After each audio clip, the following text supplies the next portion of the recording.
Yeah, accountable also You're of what you have accountable. done. So you cannot say, I don't know if something happened, Yes. because when you run the analyzer, if it's a defective analyzer, do you think you'll get the quality results? No. No. And we are dealing with the real people's results, which is very critical. Some people, they need diagnosis right away and the treatment has to be done right away, or else they may have serious complications, Exactly. right? Yes. So you cannot play with others' life because we are in the healthcare profession. True. That's why you start the shift, you make sure, okay, I know this information and this has been delivered to me. That's the reason you approve, you're accountable. Now you perform accordingly. Okay, that's the reason. Yes, Hoda. Hi, I just wanted to say I'm here. I kind of overslept, sorry. Oh, nice to see you. That's okay. You might have told some of your friend like to wake you up. It happens. Yeah, my bad. I just walked in the room right now That's in case okay. it's redundant. All We right, thank you. started, we are about to start, so it was just what do you call, the brushing up of information. So it's good that you joined now. I Okay, appreciate thank it you. and thank you. Thank you so much. Now, clear? So all these things, if someone is not, we call that endorsing. If you're not endorsed by those informations, you have the right to stop the technician. Can you tell me what happened in the morning so that I can start my shift? You have the right to ask because now you are accountable.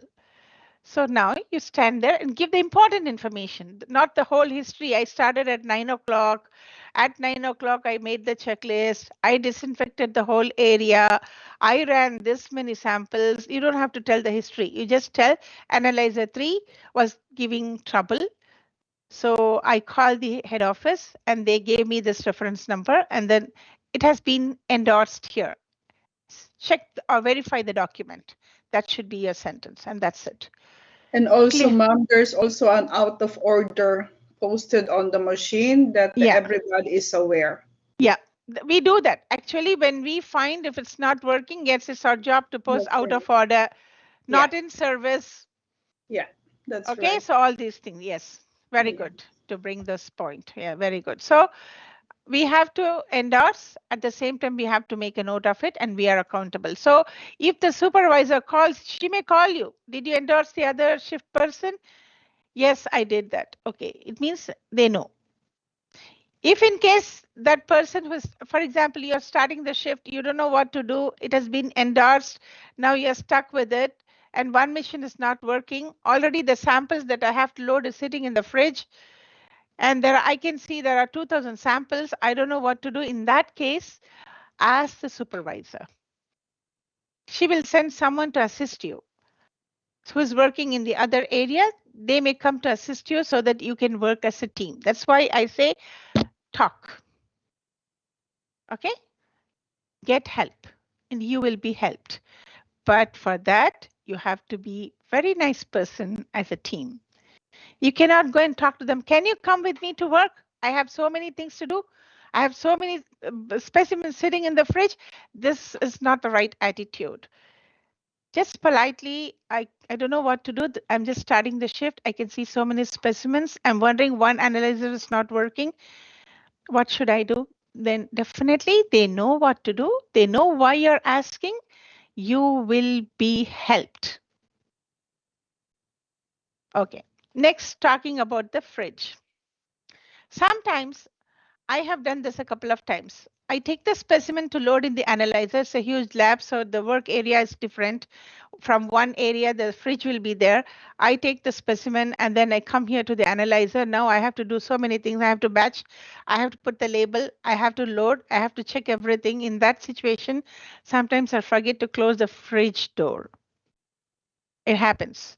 Now, what will you do if that happens? You don't have to panic. There'll be a beeping sound, the beeping sound coming from the fridge to warn you, hello, you just ignored me, which means I forgot to close the door. It happened 2 times. Now, the beeping sound was too high. Even the people from other department, they will come and ask you what happened to the fridge. So be careful when you open the fridge, make sure you close it. Okay. And every time if someone opens the fridge and if they forget, they'll come and ask you, did you open the fridge? Did you close? I said, I made mistake once. I'm sorry.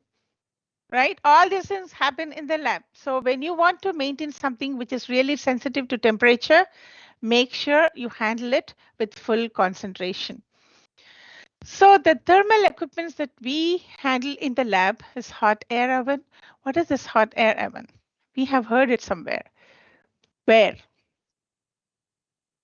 Sterilization. Where? Used for sterilization. Very good. Sterilization. Yes, sterilization hot air oven. So we have that in the autoclave, the dry heat oven. We call this dry heat oven also. That's the autoclave. But the same autoclave, when you come to the lab, I'll show you. It has both the options, dry heat and steam sterilization, 2-in-1. Steam sterilization also requires the thermal environment, but with steam under pressure. Hot air oven is most of the time is dry heat that's coming. Now, why we use this oven? Why do you think we have to use the dry heat also? We have an autoclave for sterilization. We know that. We know how to wrap the materials. We know how to put the tape. We put it in the sterilization process in an autoclave. Because there are some specimen or equipment that cannot be sterilized with the moist heat. Very good. That's the point. Because it will deteriorate the material that we are going to sterilize. The best is the metal pieces. Some knives, they will not be sharp when it's done with the steam sterilization. And in some situations, you know, the reagents that we mix in the lab as a chemical, for example, the powders, it can be a baking soda, for example, or it can be a salt, for example. The powder is there, but we don't want that to be like wet. The quality will be gone.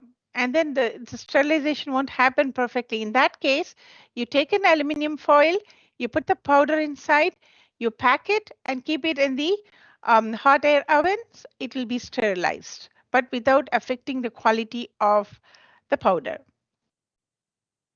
Clear? So this is the reason. Yes. Hot plate, yes. Isn't that what they use also, the hot air oven for the needles? Yes. Is that what they use? Okay, thanks. Yeah, that's I told you, knife or anything that will go blunt because of this steam has to be put inside the hot air oven. So it is temperature sensitive. And hot plate, why we use hot plate?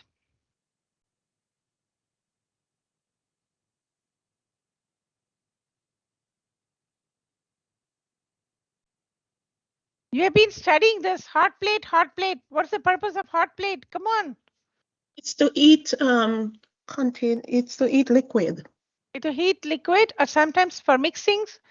For mixing in a beaker, you're putting a powder. It can be a salt, but if it has to be mixed, like it has to dissolve faster, then we put it on the hot plate and it will dissolve quickly. Right? Depending on the different situations. Lab is not just like one thing doing phlebotomy or one thing testing the specimen. Mixing of reagents, mixing of chemicals. Why we mix the chemicals? Because we have to clean something or we have to use it for different purposes to test in the lab. We should know. And incubators. What is the purpose of incubators? Why we have incubators in the lab? Growth. To check the growth, right? Yeah. But when we talk about the incubators, how many type of incubators we are having here?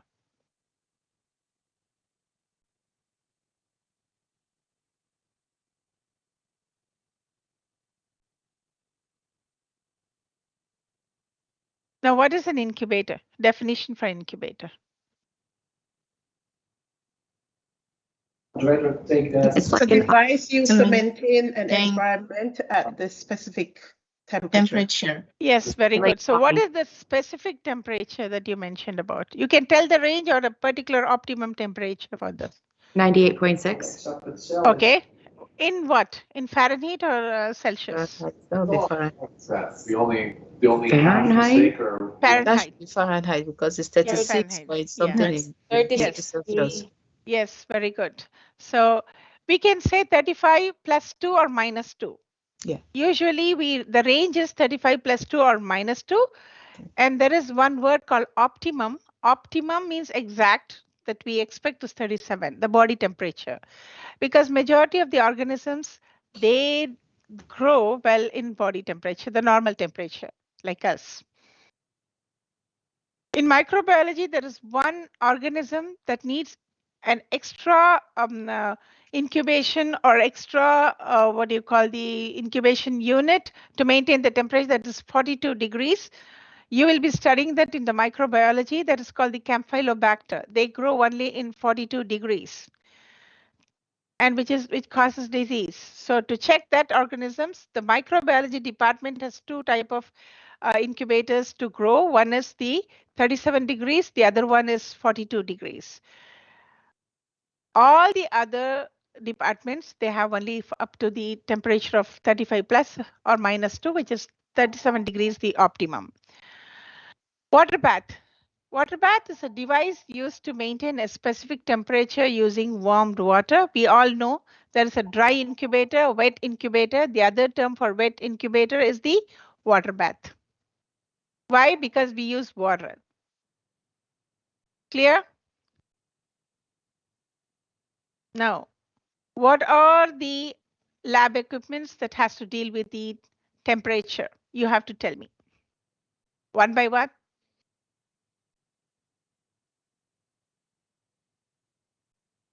Sorry, Miss, can you repeat that? I'm sorry. The lab equipments that are temperature sensitive.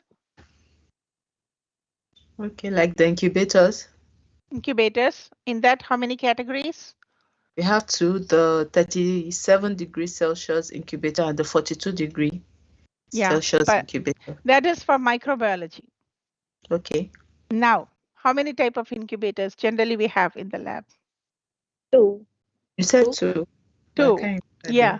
the dry and The dry Very and the good. wet. Very good. Okay. It's important. You will be using wet for certain reason. You will be using dry for certain reason. I'm not going to go in detail now, but just you have to know there are two types. Now, what is the Okay, other so, name for excuse me, ma'am. Yes, yes. So just like we have the dry, the wet dry and air, the dry and steam. wet Hmm. oven, Hmm. right? Like Yeah, we have yeah. the autoclave and we have the hot air Incu- oven, right? Mhm. We also have a dry and wet incubator. Yes. Okay. When you come on Monday, I think I'll be there with you. So if you have any questions, like you can ask and then we can clarify and we can proceed. Okay. What are the other things that we have which are temperature sensitive? The hot air oven, Mm-hmm. the water bath. Mm-hmm. Those hot plate. hot plate. Hot plate, very good. Yeah, hot plate. You can also, for the thermal equipments, you can also mention fridge and the freezers, which are very, very important because we keep the specimens inside the fridge until we load. Even after loading, we have to keep that for 24 hours in case if a doctor is calling to test something extra. Instead of calling the patient to get the blood, sometimes they take it from the fridge because they have accession number, everything in the LIS. They will just take the batch and then they will. That's why we batch it. Batching is something to know that in this particular run in an analyzer, this number 512 has this person's name with this accession number. We know how to pull it out based on the batch. People who work in the core lab, they know how to pull it from the batch. People who work as a phlebotomist, they don't know. They may not be knowing this, but people who work in the core lab, definitely they know how to sort out and pull the sample. I know how to pull the sample. Yes, Azinat, sorry. Miss, sorry to bother you. Shabana need help to get back online. She got disconnected. Can somebody get her in, please? Yes, and I already got in. Somebody did send me an Okay, email. thanks. Okay. Thank you so much. I'm seeing her name, and then I was thinking, where did she go once again? Yeah, I So- got disconnected and then I couldn't rejoin back. from my Okay, phone, thank so- you. Thank you, Zinat. Thank you, Shabana. Yes, good. You're So, welcome. yeah, so these things, like you will, based on the lab where you're going to work or where you'll be working, you will get specific training. So what you are learning as a phlebotomy, if you become a phlebotomist, you will be thorough in that. But if you're working in the core lab, you learn more things in your department based on how it functions, how the specimens come, how you load it in the analyzer, how you batch, how you pull, how you discard it, and how you reject the sample and why you reject it, and where will you put the rejected samples, how will you document it, all these things, and the checklist that you have to make in the lab, everything you will learn when you are in a core lab, right?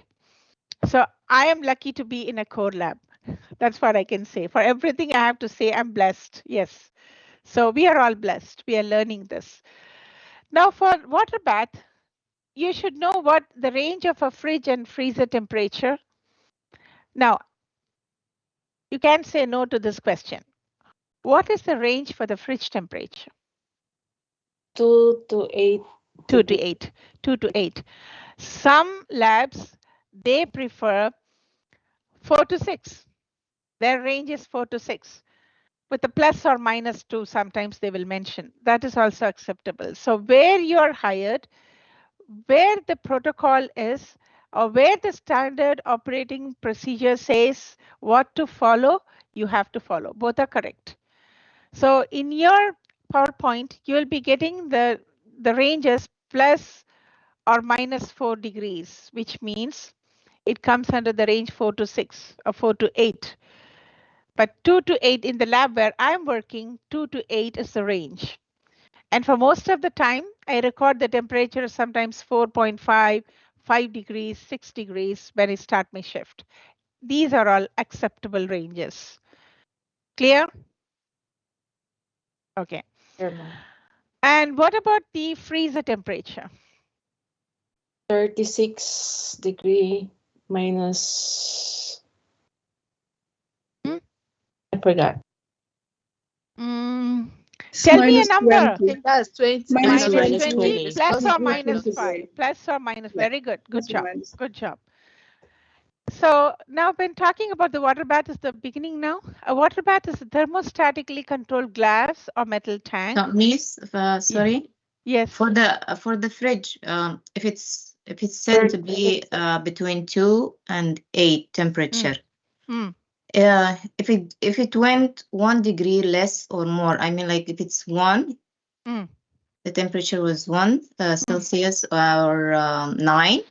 If it went 1 more or less, is it considered acceptable? It's not. It's half acceptable because sometimes when you don't open the fridge and leave it for a long time and there's no enough specimen, the temperature may fluctuate. Or sometimes when you open it then and there, for example, every time you go there, within 5 minutes you're opening, there'll be fluctuations in the temperature. For that, you have to monitor. If you are there in the shift for 8 hours, monitor up to 4 hours. If it's the same, document it. It's 1 degree below the range. Nice. It's 1 degree above the range. So the next person who's starting the shift, they will, once again, I told you, they will check the note and then they will make a note out of it and then they will talk to the supervisor and they will again monitor. If it's continuing, then they will call a technician to check. Okay. Sometimes the fridge is mainly how you use it. The temperature fluctuation depends on the usage. Okay. Right? Okay, So got it. yeah. Thank you. Thank you. What the thing they do is they adjust the, you can also do that. You can adjust the thermostat to see if it's like coming to the normal. If it's not, and you document it, adjusted the thermostat. And after 1 hour, go check. It should be fine. If it is not, yes, you have to make a note out of it. Okay. Okay, thank you. So if everything, even the water bath, if it's not in the, if it's going 30 degrees or 31 degrees, so you see, you check. adjust the thermostat if it's working fine. If still a problem exists, it's a no, because it's not in the range. You have to notify the people, but document it and you initiate it. Who checked first? You are accountable, because we are, as I'm telling you again and again, in the college lab, it's different. It's a learning, it's a training procedure. So +1 here, -1 there, it's okay because we are learning, we'll be trained. But in the real situation in a lab, we cannot play with the samples. Okay, the samples are very sensitive for the testing, so it has to be maintained with the proper temperature. So a water bath is a thermostatically controlled glass or metal tank. So what they say, it can be made up of glass, the container, and majority I've seen with the metal tank used to heat reagents or body fluids, mainly when it comes to the blood specimen or urine sediment, where it has to go to the micro testing. For the micro testing, when it comes in the urine specimen, I have to check if it is fully clouded or clear. If the urine is not clear, it has more sediment, then I have to put in the water bath, which the range for this urinary water bath is up to 44 degrees. Okay, 40 to 44 degrees is the range. 38 is okay, 38 to 44. And usually the optimum is 42. So we put there inside, the specimen should sit inside for 10 minutes. And then when you take the specimen, it will be very clear. Then only I can load it in the analyzer if I'm in the urinalysis working on that shift. For blood, if I find something that has to go to the water bath, mainly for the retics, when we do the retics, we put it in the water bath, which is 37 degrees. For the retics, is 37 degrees. For the urine micro samples, as I told you, 38 to 44 degrees. When you're working with the incubation in the microbiology, 42 degrees.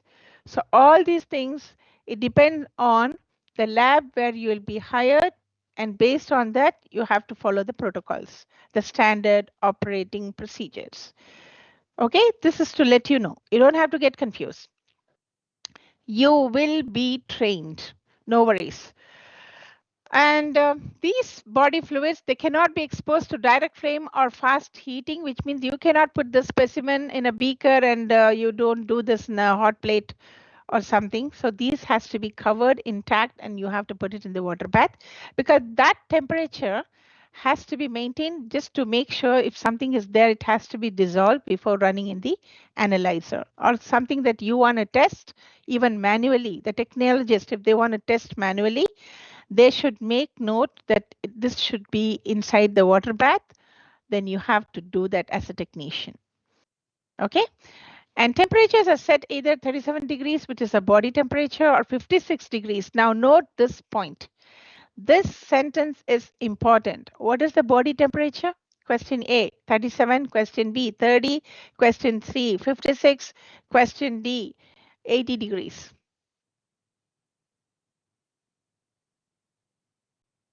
Body temperature. 37. 37 degrees. Okay, very good. But if you are studying the module histology or microbiology, what is the temperature range? I talked to you about 42 degrees. For micro, definitely you will have one option of 42 degrees. And for histology, we have 56. Usually for histology, we have 56. For microbiology, up to 44, the optimum being 42. But other than that, if you get a question about a body temperature or for the normal water bath or for normal incubation, what is the temperature? 37. 37 degrees. If you get a question, what is the range for the body temperature? Plus minus 2. Of what? 35. 35. 35. Oh, okay. 35. Thank you, ma'am. Yeah. 35. Note this point because these are the things that you will get. Range and optimum. Optimum is 37. Range 35 plus or minus. Clear? Clear. Okay. And then within, but small temperature range on either, which means is plus or minus 2 fluctuation. A daily log is kept to ensure the temperature does not vary more than plus or minus 2 degrees. Do we take the check the temperature? Do we have the checklist in the lab for this? Yes. Yes, we do have the lab. Now, once again, I'm repeating this. Temperature chart is a very important component of the lab. We check the room temperature because some specimen has to be maintained in room temperature, while the temperature should be like, it shouldn't exceed 22 degrees, which is 20 to 22 will be the range. The specimens have to be in room temperature in order to check. So we also see the room temperature. And certain specimens are sensitive to the humidity in a room. That's why we have the humidity log sheet. We do that. Do you remember? Yes. Now, can you tell me where we have the log sheet for the temperature, room temperature and humidity? Next to the microscopes on top of the chemical cabinet. Cabinet, very good. Good job. But what about the fridge temperatures and freezer temperature?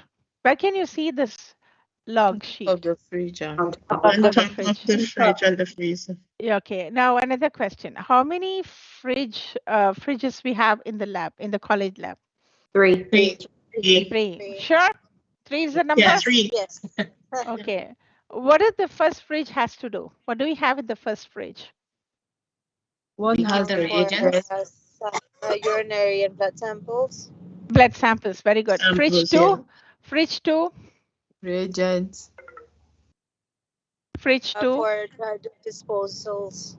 Disposable. We have a bucket and then we keep the ice packs in the freezer. That's the only Yes. freezer we have the ice packs, right? Yes. And fridge number 3, the little one. The small one, yeah. Chemicals. Reagents. Reagents. Or chemicals. Yeah. Have you seen any food package or any box inside the fridge? No. No. Oh, Why? yes. No. Why? You're Why not not? allowed to. It's an important ML power question, guys. So Yeah, why don't you're we not use allowed food to to be take kept food. inside the fridge? Contamination. Contamination, right? Yeah, it Yes. makes sense. Very good. Good job. Now, in this water bath, you are seeing 2 types. To clean a water bath, what's the first procedure? It means cleaning is our job. I told you all the time, cleaning the table, cleaning everything, cleaning the phlebotomy station, cleaning the classroom tables, cleaning the fridge, cleaning is part of our job. Now, if someone has not cleaned something and if we are there in the shift, they won't call the person who left the shift. They will talk to us. Why didn't you clean? If it is left, this is a tip I'm giving you. Make sure that that person who left the shift has signed in the log disinfection or cleaning sheet. There is a disinfection sheet that they have to sign before leaving the shift. I have to do when I'm leaving the shift. It is an indication that I have endorsed or I am accountable if I'm not signing that. Because when you start the shift, I told you, when you begin the shift, what do you begin with? We begin with Cleaning. Disinfecting the area. Disinfecting. But before that, the person who is leaving the shift also has to do. Why? To indoor. Yeah. Why? to get it ready for the person coming in. Yeah, we don't know what was there before. Exactly. How many specimens or what type of specimens has been handled. So the person who has worked before, they have to make sure they clean everything.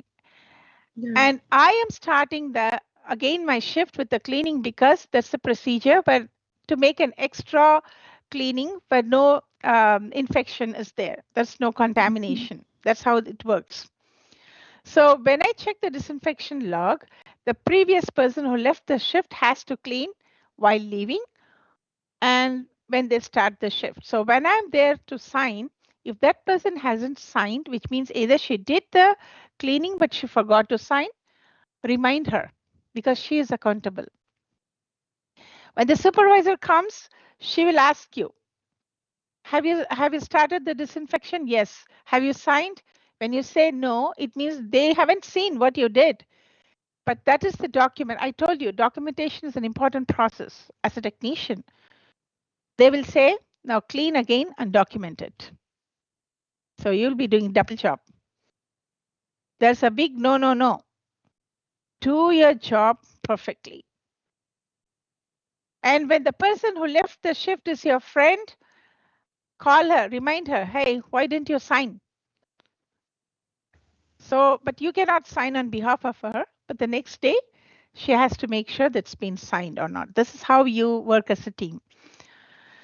So when you're disinfecting, these are the steps that you have to follow in the log sheet.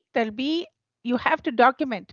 I have to sign for half an hour for the documents in the lab when I enter the shift. I have to be before 15-20 minutes just to do this job and to run the quality control. Because if there are already specimens loaded in the fridge, I have to rush, right? I have to work like a machine.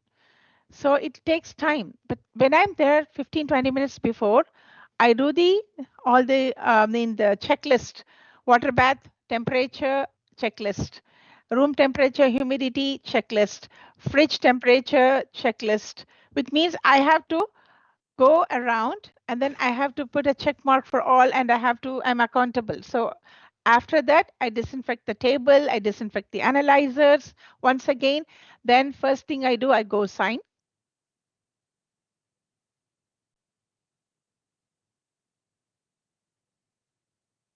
Sorry, miss, you're muted. Sorry.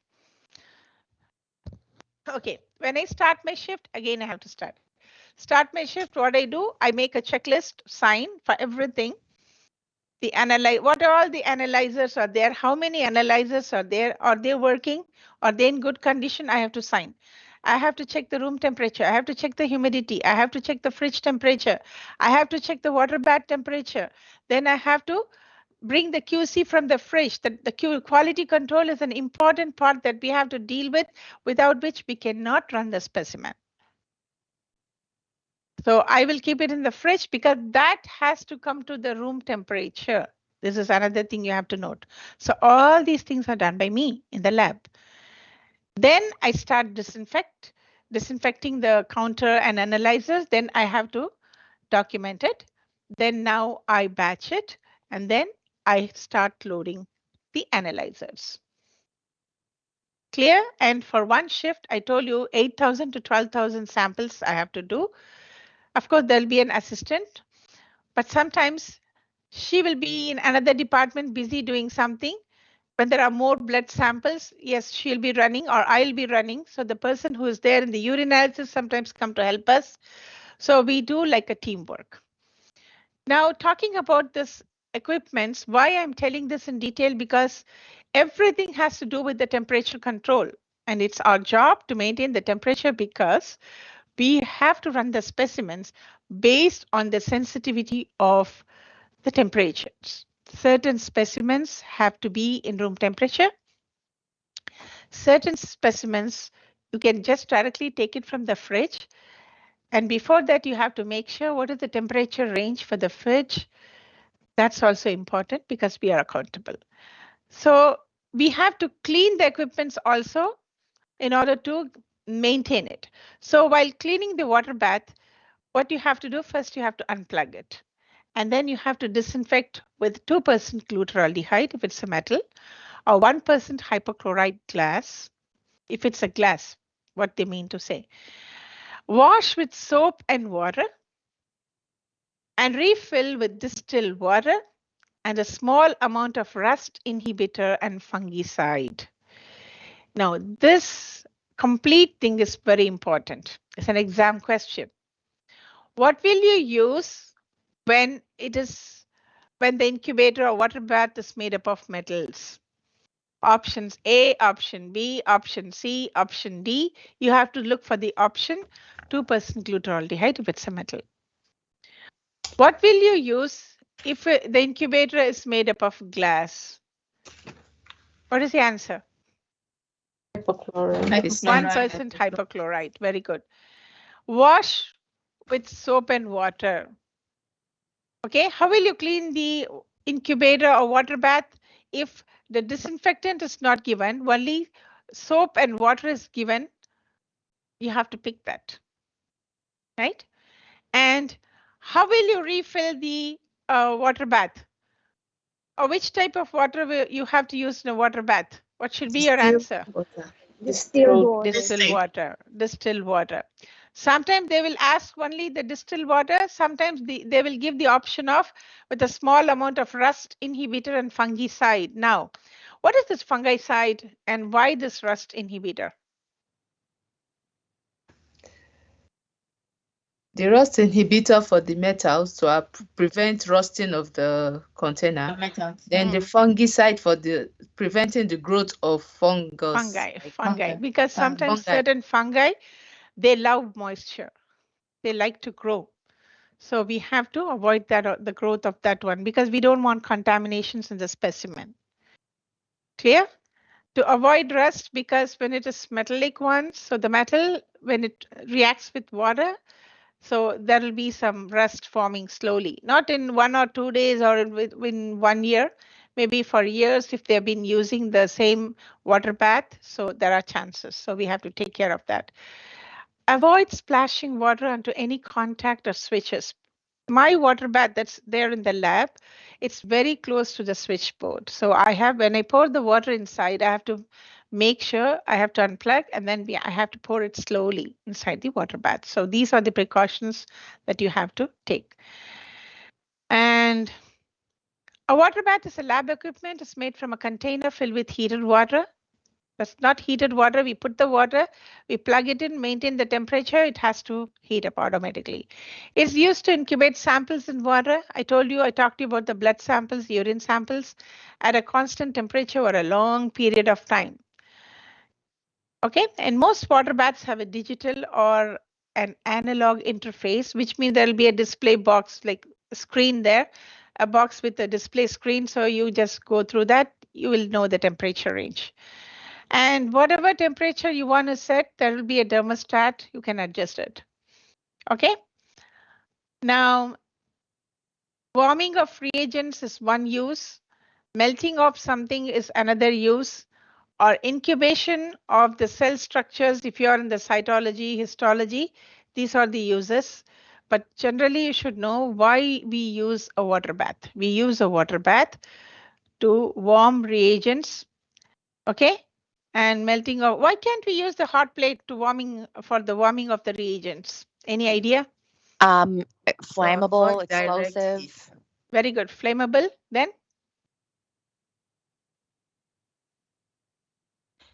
And then if the heat is just like a direct change in that temperature, yes, it can cause like fluctuation of temperature will be there. So that direct instant change in temperature can just like disintegrate the specimen or something. Yeah, there are valid points. For my understanding, what I found easy is when you have to stand there physically when you're using the hot plate. And the temperature you have to, sometimes the sensitivity of the temperature for a hot plate is like very high. Immediately it will go high or low, but in water bath it's constant. When you adjust the thermostat and you don't have to be there.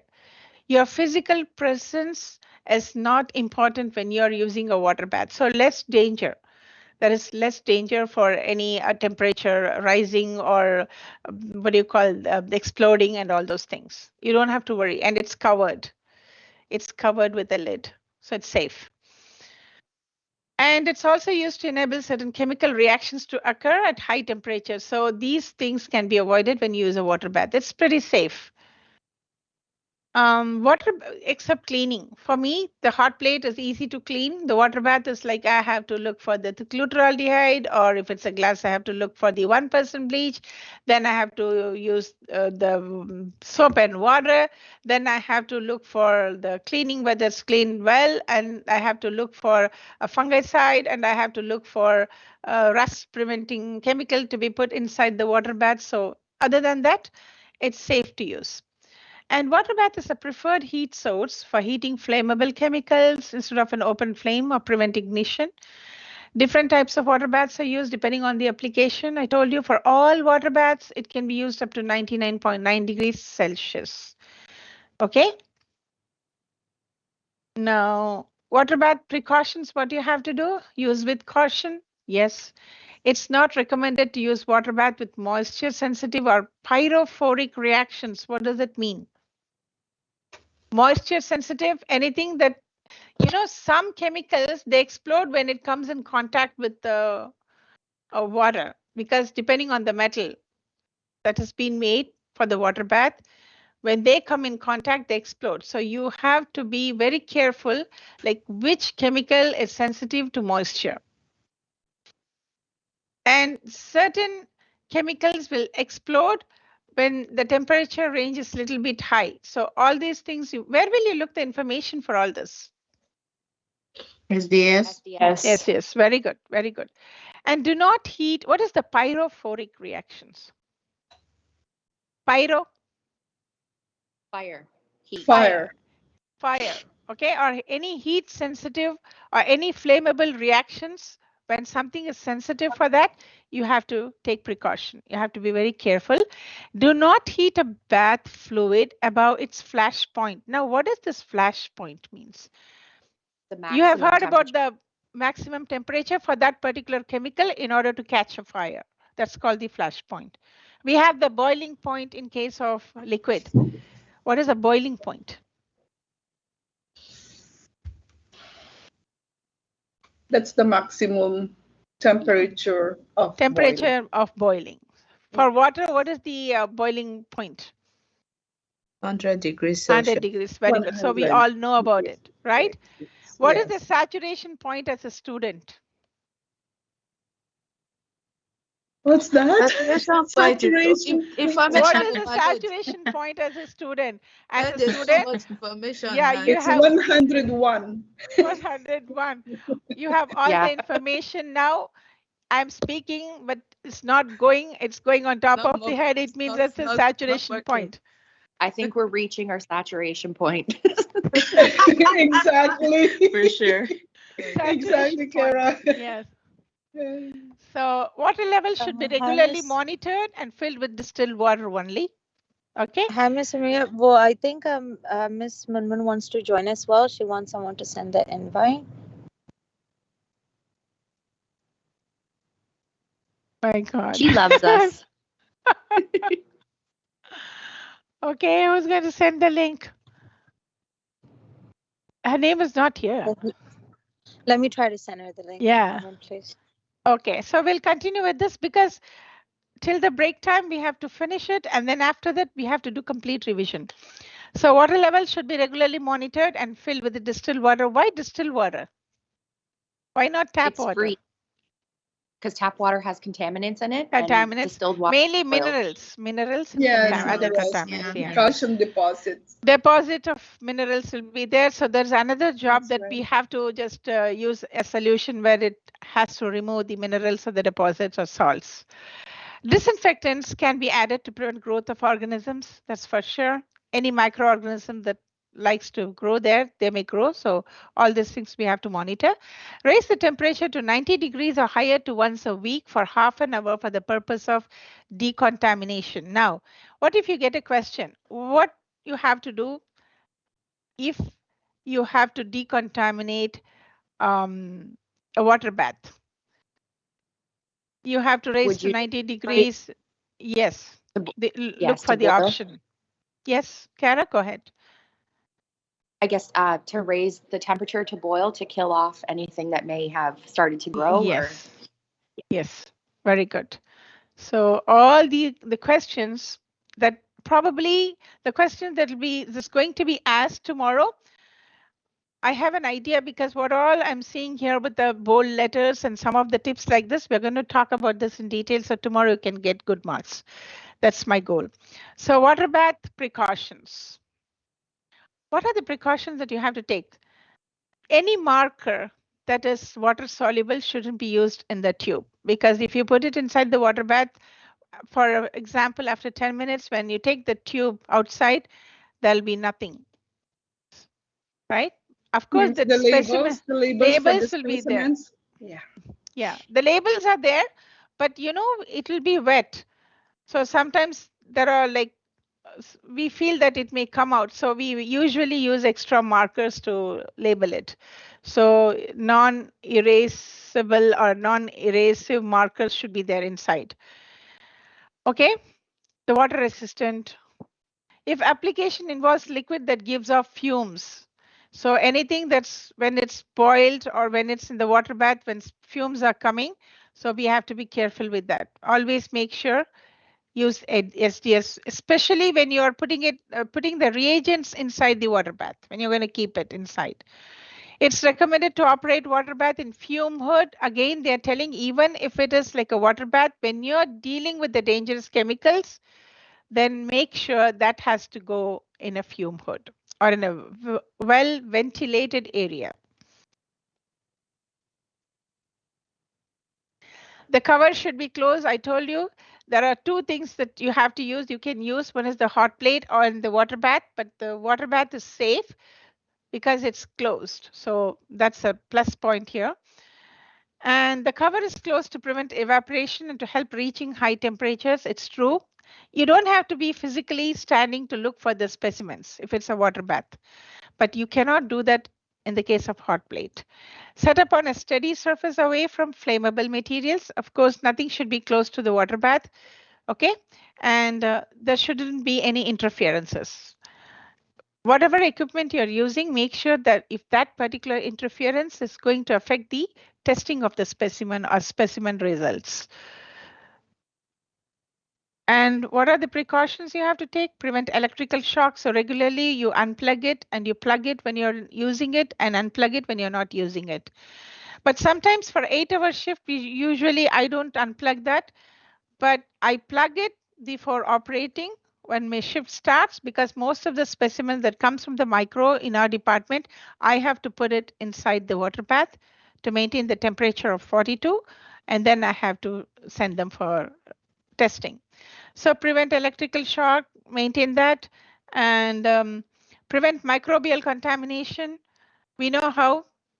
This is an important exam question. Note it. Prevent microbial contamination by adding a disinfectant to the water bath. Always make sure one option we have seen, raise the temperature to 90 degrees. That's one option that we have seen. Why? To decontaminate. The other options given in the case of water bath is a phenolic detergent. It's suggested. When you use a phenolic detergent, that disinfects. Okay? And before that, in the beginning of the slide, we have seen how will you clean it? How will you disinfect it? When it is a metal ones, then we use the 2% glutaraldehyde. And if it is made up of glass, then we use 1% hypochlorite. Okay. For the metal one, could we also use alcohol? Yeah, you can use it, but you have to wipe it. First, you have to dry, clean it with the phenolic detergent, and then dry, then apply alcohol, and then let it evaporate for a while, and then you fill it out. That's one thing you do. And at this point, when you're filling, fill with distilled water, and with the distilled water, there should be a drop of fungicide and the rust preventing liquid. Do not use sodium azide, and this is important. The sodium azide in the water bath can be, so I told you some chemicals are sensitive to the moisture. They may explode, and the chemical that is responsible is the sodium azide. There is a separate sink just to pour the sodium azide. The sodium azide is really, really a very sensitive issue when it comes to the lab, and it's an exam question, and it's an important chemical to know. Sodium azide is an explosive when it comes in contact with certain metals and water. Unplug the water bath before filling or emptying. Avoid mercury thermometers when verifying the temperature. Why mercury thermometers should be avoided? Why? Because of the mercury? Because of the mercury can contaminate the water bath if it's accidentally it breaks. So there is a monitor. It's a small monitor with the wire attached. It's there. It's a temperature sensitive monitor. It's a small one attached like a button like thing. We put it inside the water bath, and that has to we attach to the monitor that's displayed outside. And this is actually sensitive to temperature. Mainly, as I told you, it should be an electrode, that the one that I have seen for the pH meter, that type of some sort of electrode that is attached by a wire to the monitor that's outside to check the temperature. We don't use metal thermometer. I'm sorry, the glass thermometers nowadays. Hot plate. What about the alcohol thermometer, ma'am? Alcohol thermometer we have? Yes. Have you seen that in the lab? Yes. Yes. Yeah, we call them, but there are different thermometers. So depending on the lab where you're working, so you'll be knowing about that. Okay. Any questions? You know how to maintain the water bath? Okay, now my question. Will you sign the checklist for water bath? Yes. Yes. We are accountable. When you start the shift, yes. Do you disinfect a water bath? Yes. Yes. Okay. Do we use water in a water bath? Distilled water. Distilled, yes. Distilled water. How will you decontaminate a water bath? Either increase the temperature to 90 degrees 90 Celsius. degrees. Other option? Or you use the phenolic or the Exam question, detergent. important. Exam question, very important. Okay. And what if you're using a metallic water bath? How will you disinfect? Use the 2% Glutaraldehyde. If it is made up of glass. 1% hypochlorite. Okay. When you're going to start your shift, you cleaned everything and now the distilled water is there. What is the possibility of adding something that it's very important? The fungicide fungal. Anti-rust. Yes, an antifungal chemical. Where will you find the information about these things? SDS. SDS. Very good. Good job. Now, when you go to the lab, you'll think about me. Oh, water bath is here. We know what to do and everything. Okay, very good. So hot plate is another equipment. It's very sensitive. And this hot plate, I don't like hot plates because in seconds, if you boil something, it comes out. And you have to stand ready with alertness just to see what's been boiling there. And then you have to immediately turn it off. This that sensitive. And because of this reason, I don't like it. I like the water baths, cool, calm, relaxing. Right? You set the temperature for 10 minutes. If it has to be in 10 minutes. If you set the temperature for 20 minutes, after that, it will beep, which means the sample is ready. So you can do other things. If it's beeping, you can come and take it out. Open the lid and take it out. It's that safe. But hot plate, no, you have to be there physically, monitoring, looking at that, right? So a hot plate is a thermostatically controlled heating unit to heat and stir liquids. Heat will speed up the dissolving of solids. Yeah, tea or coffee, the best example. In liquids, when chemical solutions are prepared, most hot plates have magnetic stirring apparatus. The one that has been kept on the top, which is like a capsule, is the magnetic stirring apparatus. We have this apparatus in the cabinet. I will show this to you. It works when a stirring bar is put inside the container to be heated. It actually the magnet gets attracted to the metal of the hot plate and then it will mix it quickly. A separate thermometer is used to monitor the temperature for these things. When talking about the hot plate, most hot plates do not have specific heat setting. You have to set the temperature.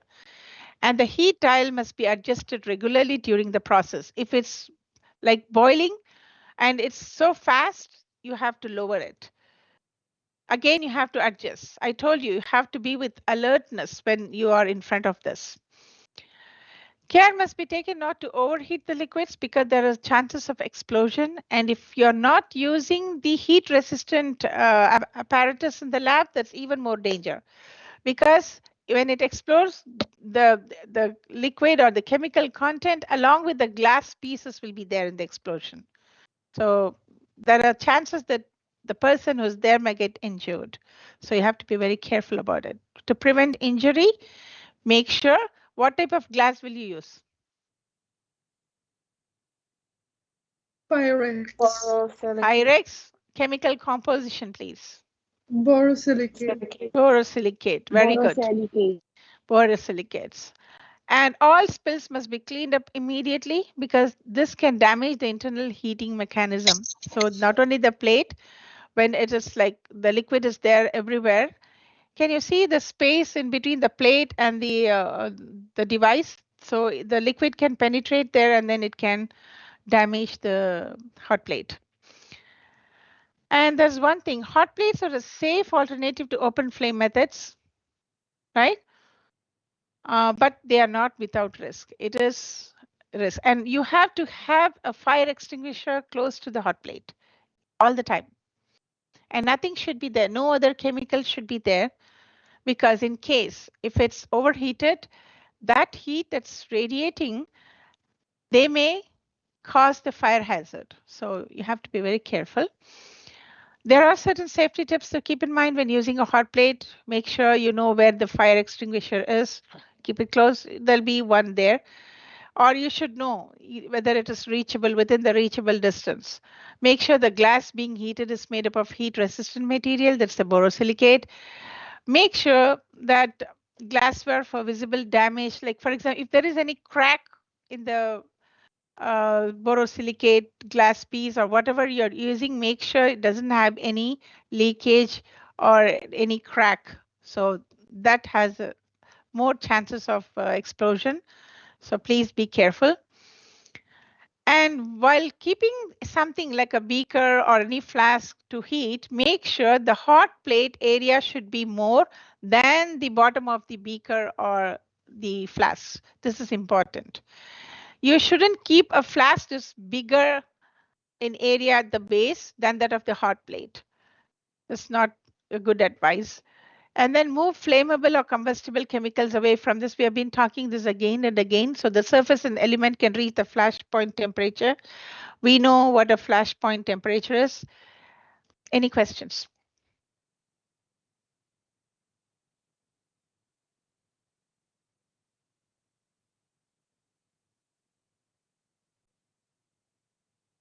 No? You have reached the saturation point. Sort of, right? Yeah, because of Yes. the knowledge, we've reached the saturation point. 70% saturation point means 30% is available. Till that we cover the incubator. Then when you come from the break, we'll finish this and I will review. Okay. So, Miss, question. Yeah. So for the hot plate, is it recommended then? Because if it's so dangerous. Have you used that in the lab? Have you seen using that in the lab? It's not. No, we have that as a showpiece for demo, but we don't use it that much. Yeah. You know, people So who are in chemistry department, usually when I handled that when I did my chemistry, there are so many things happening in the chemistry lab, guys. All are risky. But when I am here now, when I study about the dangers and how we should have handled all those things, lucky I'm here. Lucky I'm here in front of you because we did all the methods that were not safe. Because at that time, much of the information, or I would say much of the facilities were not availed by the students and even the instructors or the professors who taught us. That's how it was. That's how we were trained. That's how we got the training. And now we are seeing so many restrictions because of this has happened, because of that can happen. But for us, nothing happened, to be honest with you. But there may be accidents based on that. They are just changed. They have changed. And even the biological safety cabinet, I would say we have two electrical bactericinators. What does that mean? There's a hot flame coming, or when it gets heated, and then we have to insert loops in order to strain or streak the bacteria. You know how we did? We did in an open flame. There was a device called Bunsen burner. In the Bunsen burner, when we turn it on, open flame will come. So beautifully with different color variation. Now I enjoyed the flame. So beautiful colors. In the center, blue, light blue, dark blue, yellowish orange, and then orange, and then yellow. So we enjoyed like that instead of having a fear. I think the the generation that we grew up was totally different. Everything was out of hard way. So we never had this thing in our mind, okay, it may be dangerous. We all know, like the safety things, there will be, usually the Bunsen burners will be close to a sink. Always, like for one student, there'll be a sink, and then with the Bunsen, I think in some TV shows, like you may come across the Bunsen burner. I have seen that. These are all the old ways, but now, no. Yes, ma'am. Now, I haven't I seen a remember Bunsen that. burner. Yeah. I haven't We seen used a to do Bunsen that burner. for the Benedict solution, for the Yeah. glucose. For Way dissolving back reagents and in everything. our, Now yeah, everything has lifetime. changed. I'm telling you honestly, you guys are blessed, lucky. So even in micro, you have everything, safety precautions. Even when you're dealing with the chemistry, oh, don't use the hot plate, use the water bath. Oh, this is the flash point, this is the boiling point, and all those things have been equipped for you guys. We never had those options, but still, we did the practicals. We learned it out of hard way, and our professors were really, really strict in those days. Yes, discipline, discipline. That's it. I remember back in high school with chemistry, you get to experience like the experiment. You have to try it whether or not you like it. Yeah. So you have to try it. I almost blow up the sink once because I put the chemical in it and turned the water on. but Right I learned away, from, yeah, but they I learned reduce from marks. it. Yeah, they reduce marks, or they will say, okay, this is not how you should do. Definitely 2 marks will be cut because they give the instruction all the time. And the max, if you don't listen, out. Yeah.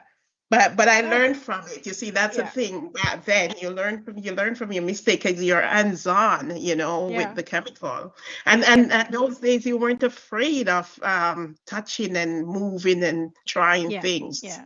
I think it was because it's less lawsuits back in the day. Now it's like everything is very critical. Even if you don't make a mistake, you can assume and then you can sue nowadays. Like that's Yes, easy. exactly. That's easy, right? Yes. So okay. So we learned everything out of hard way. So incubators. So I'll take that into account. No questions. It means you're thorough with the topic, incubators. Now, what is the other name for incubators?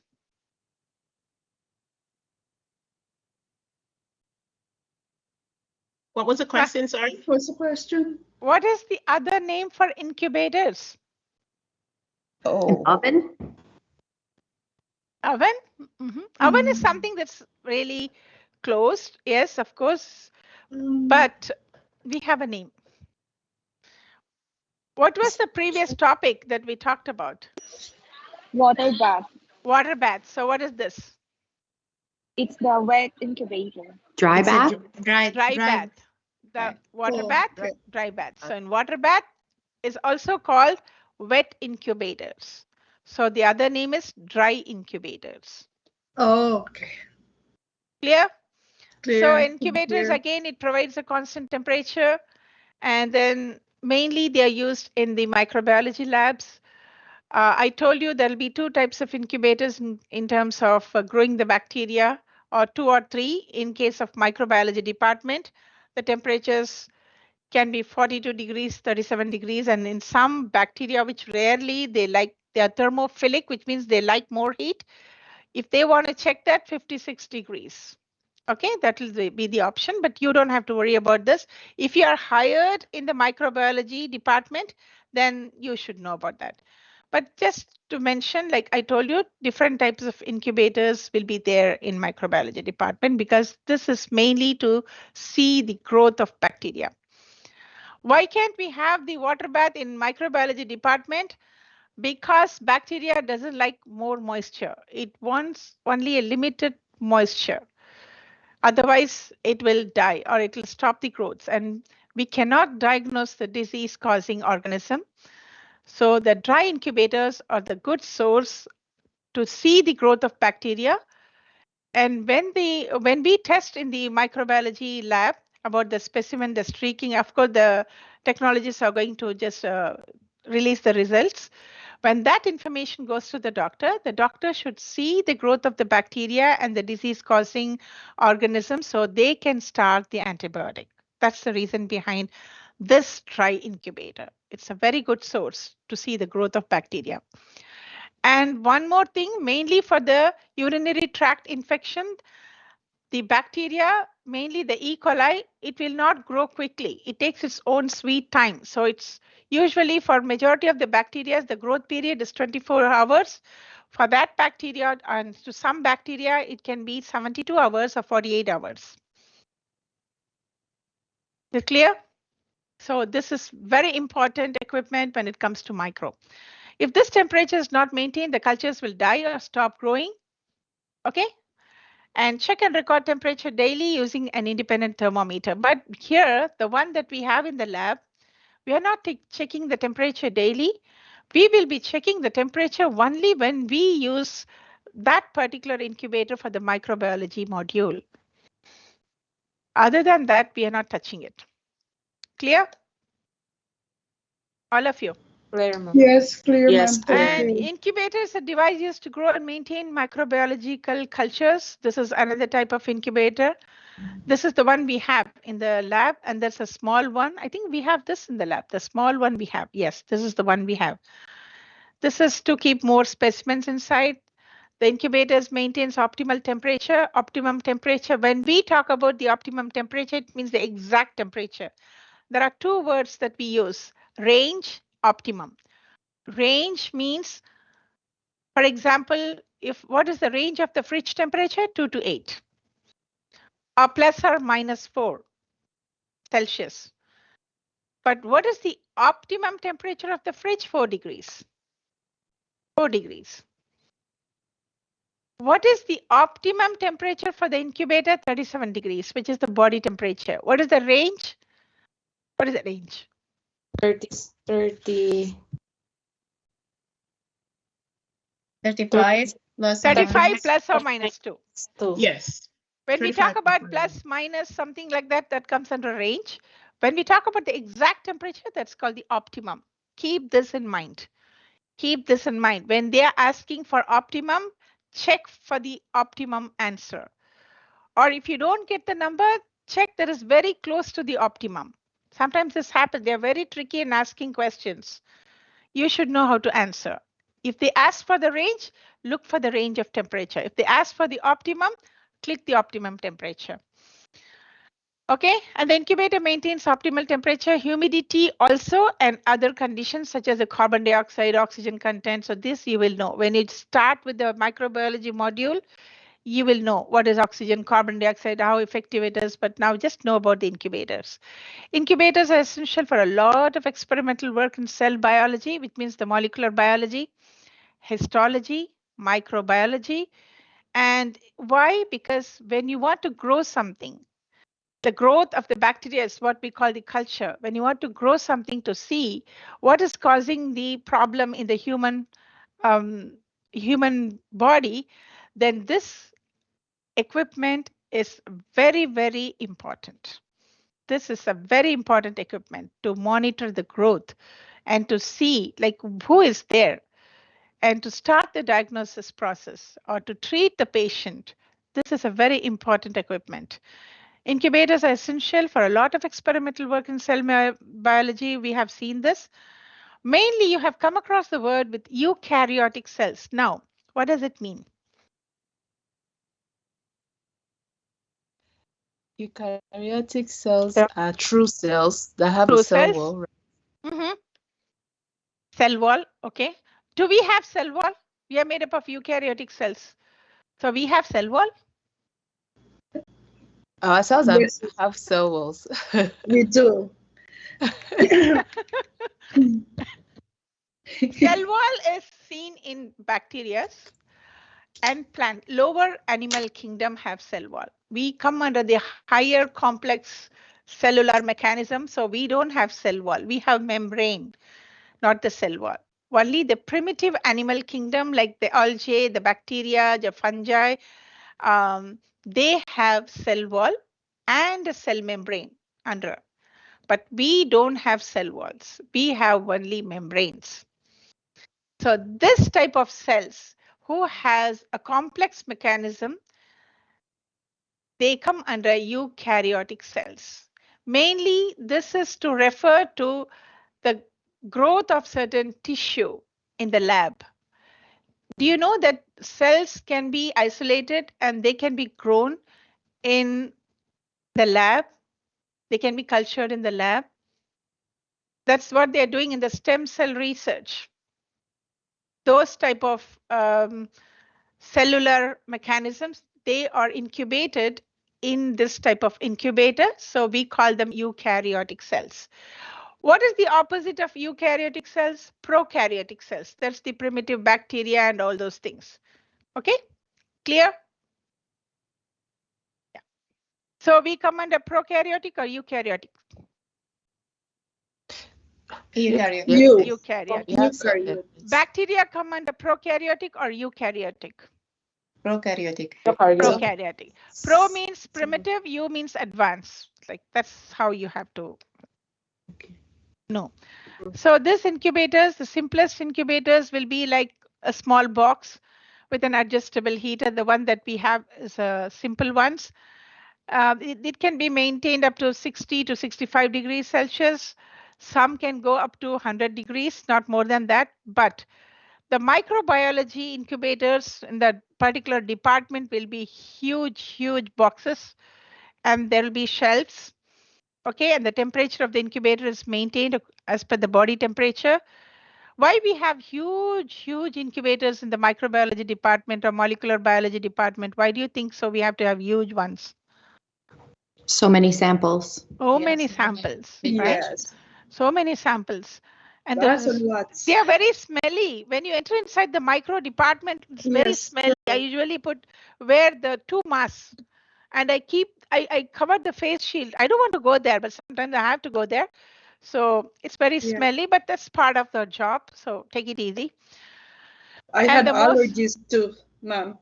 Yeah. When I was there. Yeah, so the most used temperature both for bacteria and mammalian cell cultures is approximately 37 degrees. What they mean to say is the incubators should be maintained with the body temperature in order to grow. For other organisms like yeast and fungi, this is an important exam question. What is the normal incubator temperature? 37 degrees.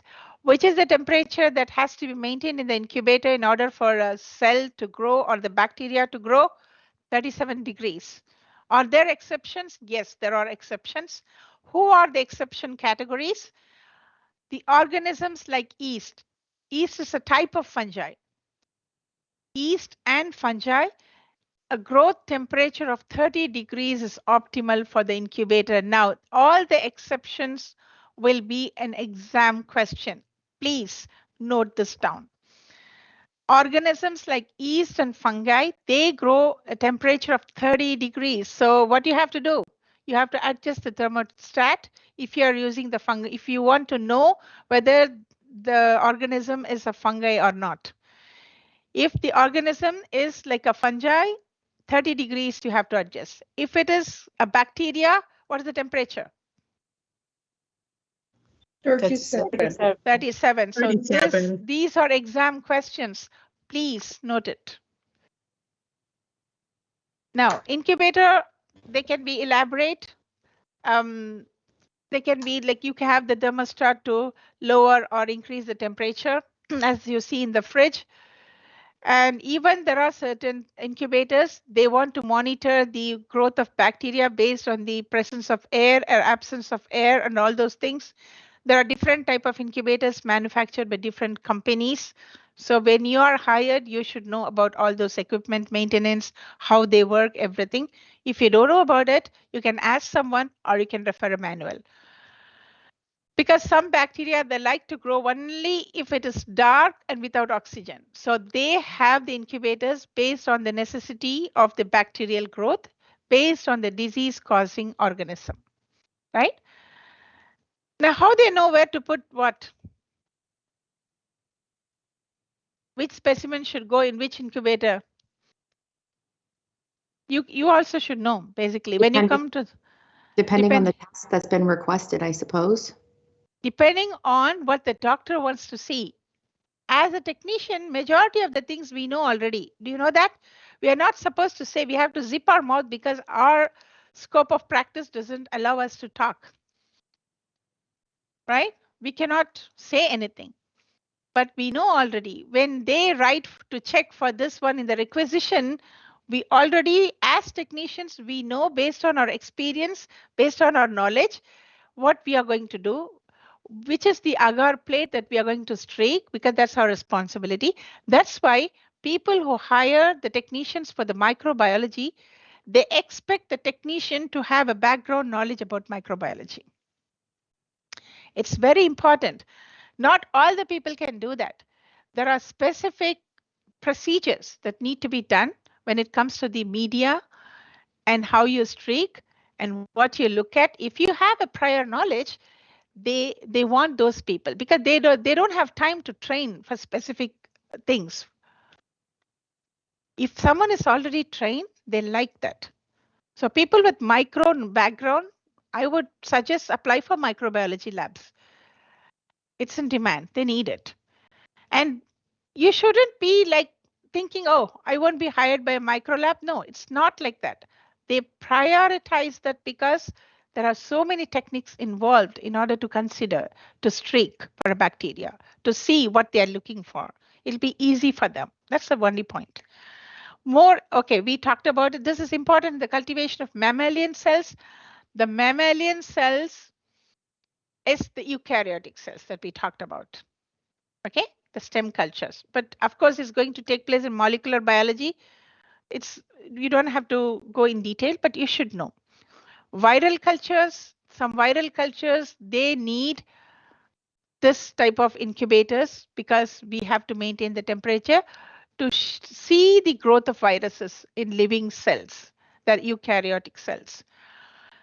The humidity has to be maintained because some virus or bacteria, they are sensitive. They may be sensitive to humidity, but there's more moisture, they won't grow. That's the reason. And even the pH is important. We talked about the sensitivity of the acidity and the alkalinity. Majority of them, they like the neutral pH. You will be getting a question. What should be the pH of a bacteria? Which pH does bacteria likes to grow? I think it's a slightly acidic. Slightly acidic or neutral? Majority of them neutral, yeah. neutral. Okay, thank you. Because our body temperature is slightly acidic, but they prefer neutral. Okay, and then we have to maintain, if it's microaerophilic, little bit of oxygen supply should be there. Macroaerophilic, they grow only, or facultative aerobes, they grow like only oxygen. Obligative aerobes, only oxygen. If there's little bit of carbon dioxide, they don't like to grow. So all these terms you will come across when you study microbiology. This is for the information about the incubator that we are just touching. We're just knowing these terms. And there are a variety of functions when it comes to the lab for the incubator. There should be some temperature maintenance, moisture maintenance, pH maintenance, and also the gas or oxygen or carbon dioxide maintenance when it comes to the incubators. Okay, and some cultures need to be shaken. So they use shakers because some of them, they have to be agitated a little bit to just, I think they will sleep. We have to wake them up. Gas incubators regulate the internal gas composition. So these are for the complicated incubators. We're not going to touch these things, but you should know the optimum, the range, and also some microorganisms, they don't like 37 degrees. Exceptions are always exam questions. 30 degrees is the optimum for fungi and yeast. From exam point of view, once again, I'm repeating this again and again, important. And some incubators have a means of circulating the air inside. I told you already about that because they have to maintain the temperature as well as what? The gas for the growth of the bacteria. And it should be supplied with power. They are not battery operated. You have to make sure that the backup generators, power generators should be there for the lab, because even if the supply is not there for 1 or 2 hours, that may affect the growth of bacteria. So always the incubators should be plugged in, and there should be a backup support for the power source of power for the incubator. Incubators are made in a variety of sizes. tabletop models, rooms, and for very, very large samples. Keeping this in mind, what is the type of incubator we have it in the lab? Is it room size or tabletop? Tabletop. Tabletop. The one that we'll be using in the microbiology lab will be? Room size.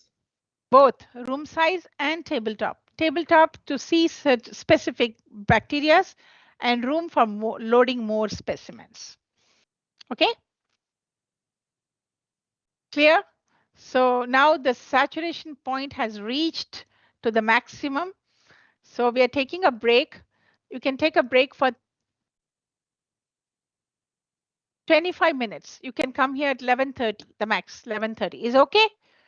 It's okay, Miss. Yes, thank okay. you. After that, we'll be completing the slides and then only we'll be doing revision. Clear? Yeah, Okay, clear. thank So you. far, so good. I have to go these topics in detail because you'll get so many questions. And this is an important module when it comes to the lab technician course. Okay? Thank you, Miss. You're most welcome. Okay, enjoy your break, guys. Can I have one question, please? Yes, Yusra. Yes, regarding the culturing of the specimens, the samples, is it the technician job or is it technologist? The culturing. Culturing setup is our job. Okay. For examining, technologist job. Okay. Okay. So we are streaking the plates. Okay. We are taking the plates. Okay, if the requisition comes for the UTI, they want to check the urinary tract infection. There'll be a microbial thing that has to be cultured. It's our job when we receive the requisition with the patient, we have to give them the urine container automatically. The urine comes to us. Now, selecting the media and preparing the Petri plate, inoculation of the urine in the Petri plate, keeping it inside the incubator is our job. Okay. Okay. Clear? Yes, clear. Thank you. Okay, you're most welcome.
Hello, welcome back. How was the break, guys? Enjoyed? Yes, it was good. It was good. Yes, thank you. You're most Thank you. welcome. Yeah. So the attendance is here. I'm seeing Zeneda, Yusra, Ying Hong, Varna, Santiago, Rugiato, Maris, Luis, Kara, Joanna, Hoda, Eveline, Zarinamain, Chris, Christiana, Zinat, Amina, Alexia. Was missing.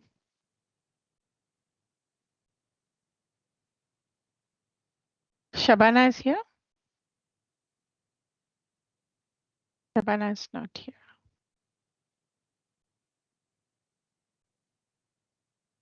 Where is Shabana?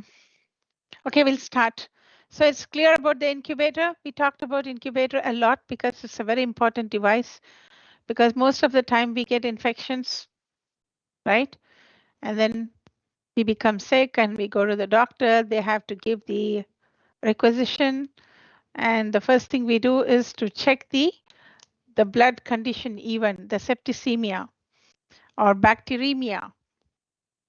2 words for blood infection, septicemia.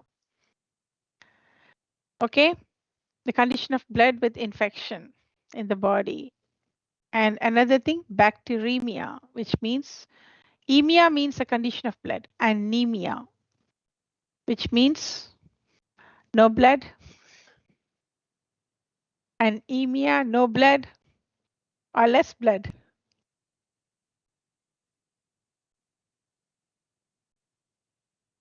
Come on, speak, guys.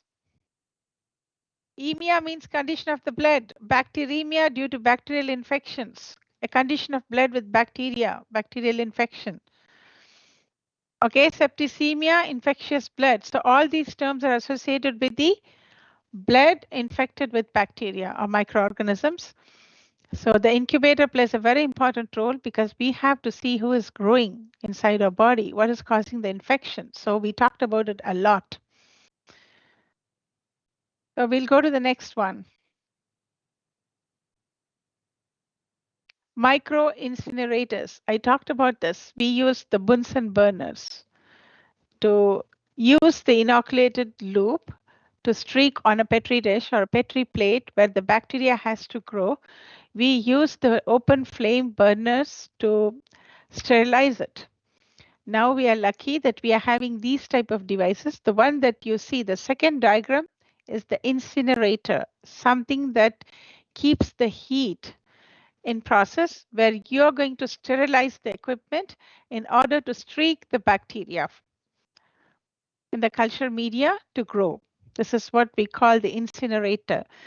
And the common name for this is micro incinerators, a burning thing in the microbiology department to make it sterilize. Mainly what we sterilize the inoculation loop. I'll show you the picture of the inoculation loop. Can you hear me? Yes, good. Yes. Yes. Why we do this? To fix cells onto the slides, fixing on the slide, inoculation on a Petri dish, all belongs to micro department. And to sterilize this, we use this electrical equipment. We call this bactericinators or micro incinerators. So this is the device we have. Have you seen this in the biological safety cabinet? We do this usually in the biological safety cabinet. Have you seen this? Yes, no? Yes. And it says here, we use the Bunsen burner, it says here. So nowadays we use this in the biological safety cabinet, but before when we studied, like we use the Bunsen burner. And aerosolization of material can occur when inoculation loops are sterilized. Why they decided to invent this one? Because in the Bunsen burner, it's an open space, open area. Even we sterilize it, there are chances where the microorganisms are there in the air. So people get the contamination and it can travel through the nose and the lungs will get affected. The first respiratory organ, that's the lungs, the nose gets affected And we don't want those type of contamination. So to make it safe, the incinerators were invented, and now we can use this incinerators inside the big biological safety cabinets. Micro incinerators or disposable loops are recommended as alternatives, which means if it is a metallic one, the metal one, you don't have to throw every time. You have to just sterilize it and then you inoculate. But now there is more simplified option that we are using is the plastic disposable loops, not the metal ones. So we are having both in the lab. We have the plastic loops as well as metallic loops. So you can see that when you come to the lab. When used in the biological safety cabinet, this micro incinerators should be placed at the back, rear, okay, the rear of the cabinet to help minimize disruption of the air, because when we are sitting in the front, if it is in the front, what will happen? There are more chances of contaminated area. So when it's put at the back, the air that is flowing inside the biological safety cabinet, it passes through the HEPA filters, the advanced filters, where the charged particles even can be trapped and it's neutralized and the air is recycled once again. So this is a convenient way to avoid the contamination. So when you're working in the microbiology, I'll be there in the lab with you guys. So you have to make sure the micro incinerator is at the back, not facing close to us, to avoid the aerosol contamination. Okay. Now, what is the other name for micro incinerators?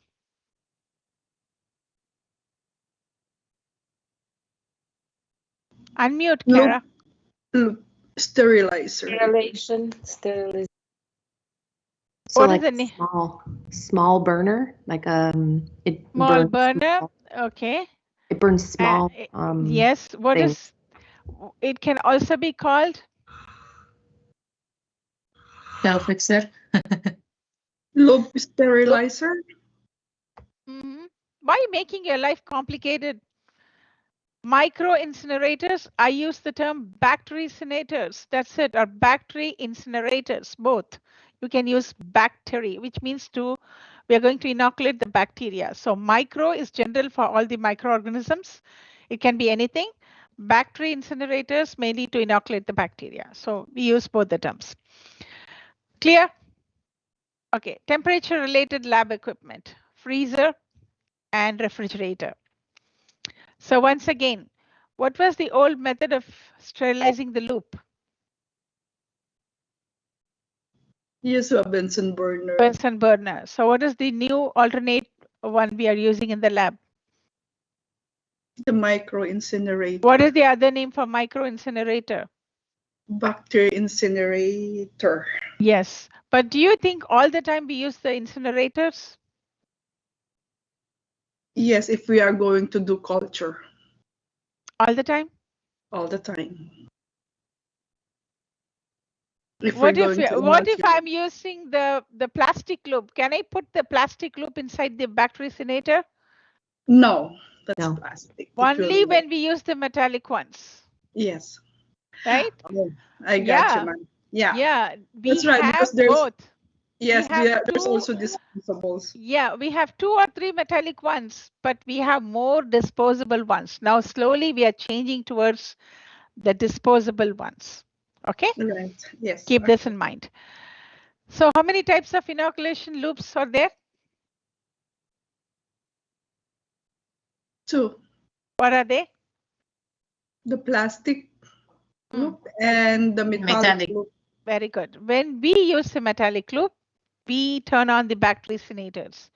But accidentally, knowingly, unknowingly, if you're putting the plastic ones inside the bactericinator, what will happen?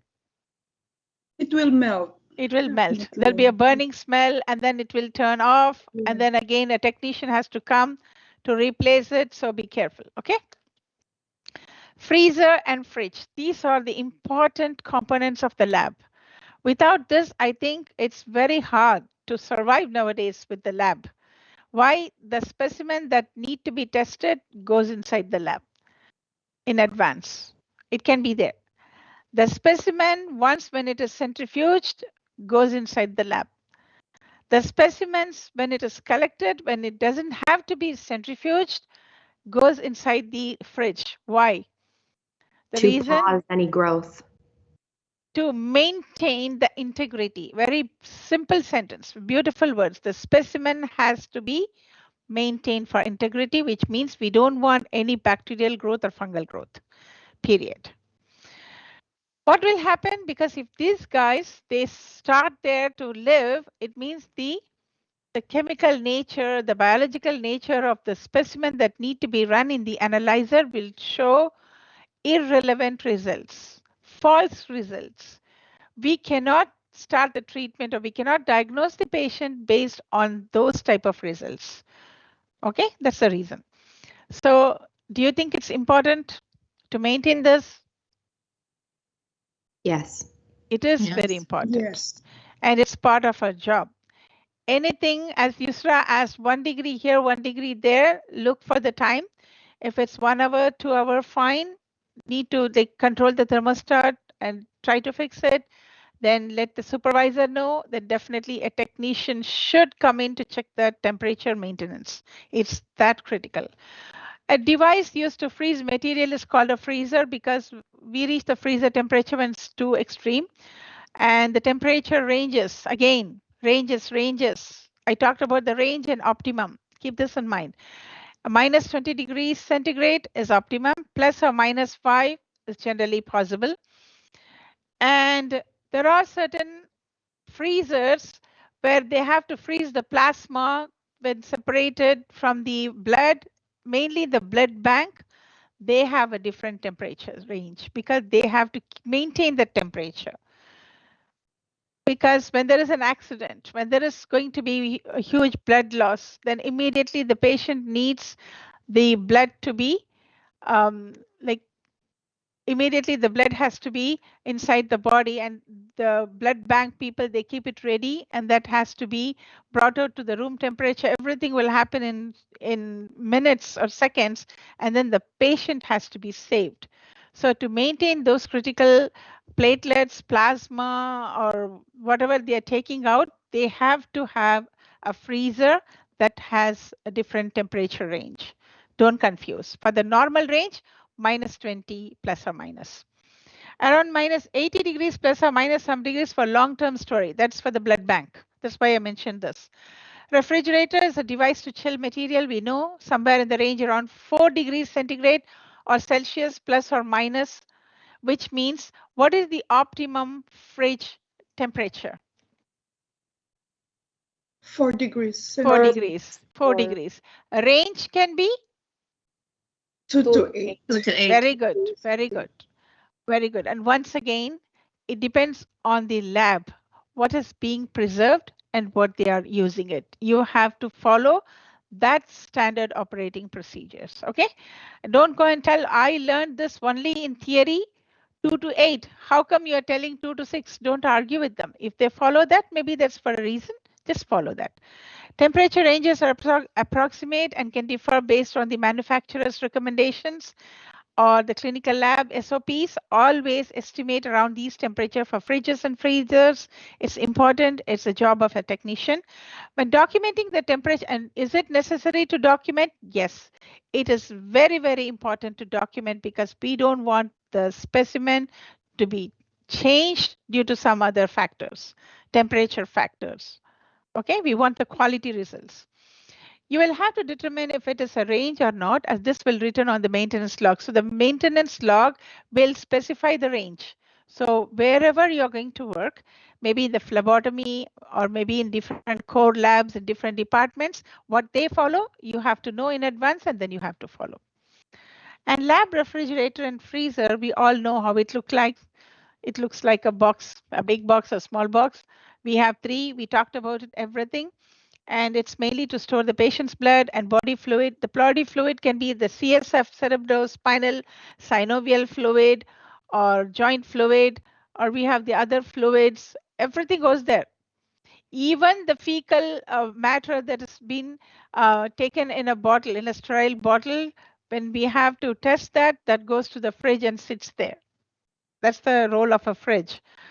Patient specimen must be well labeled, before putting it anything inside the fridge, the labels should be there. Tightly sealed, kept only as long as lab policy requires, 1 to 2 weeks. So generally speaking, all the blood, it can be stored. There are different fridges.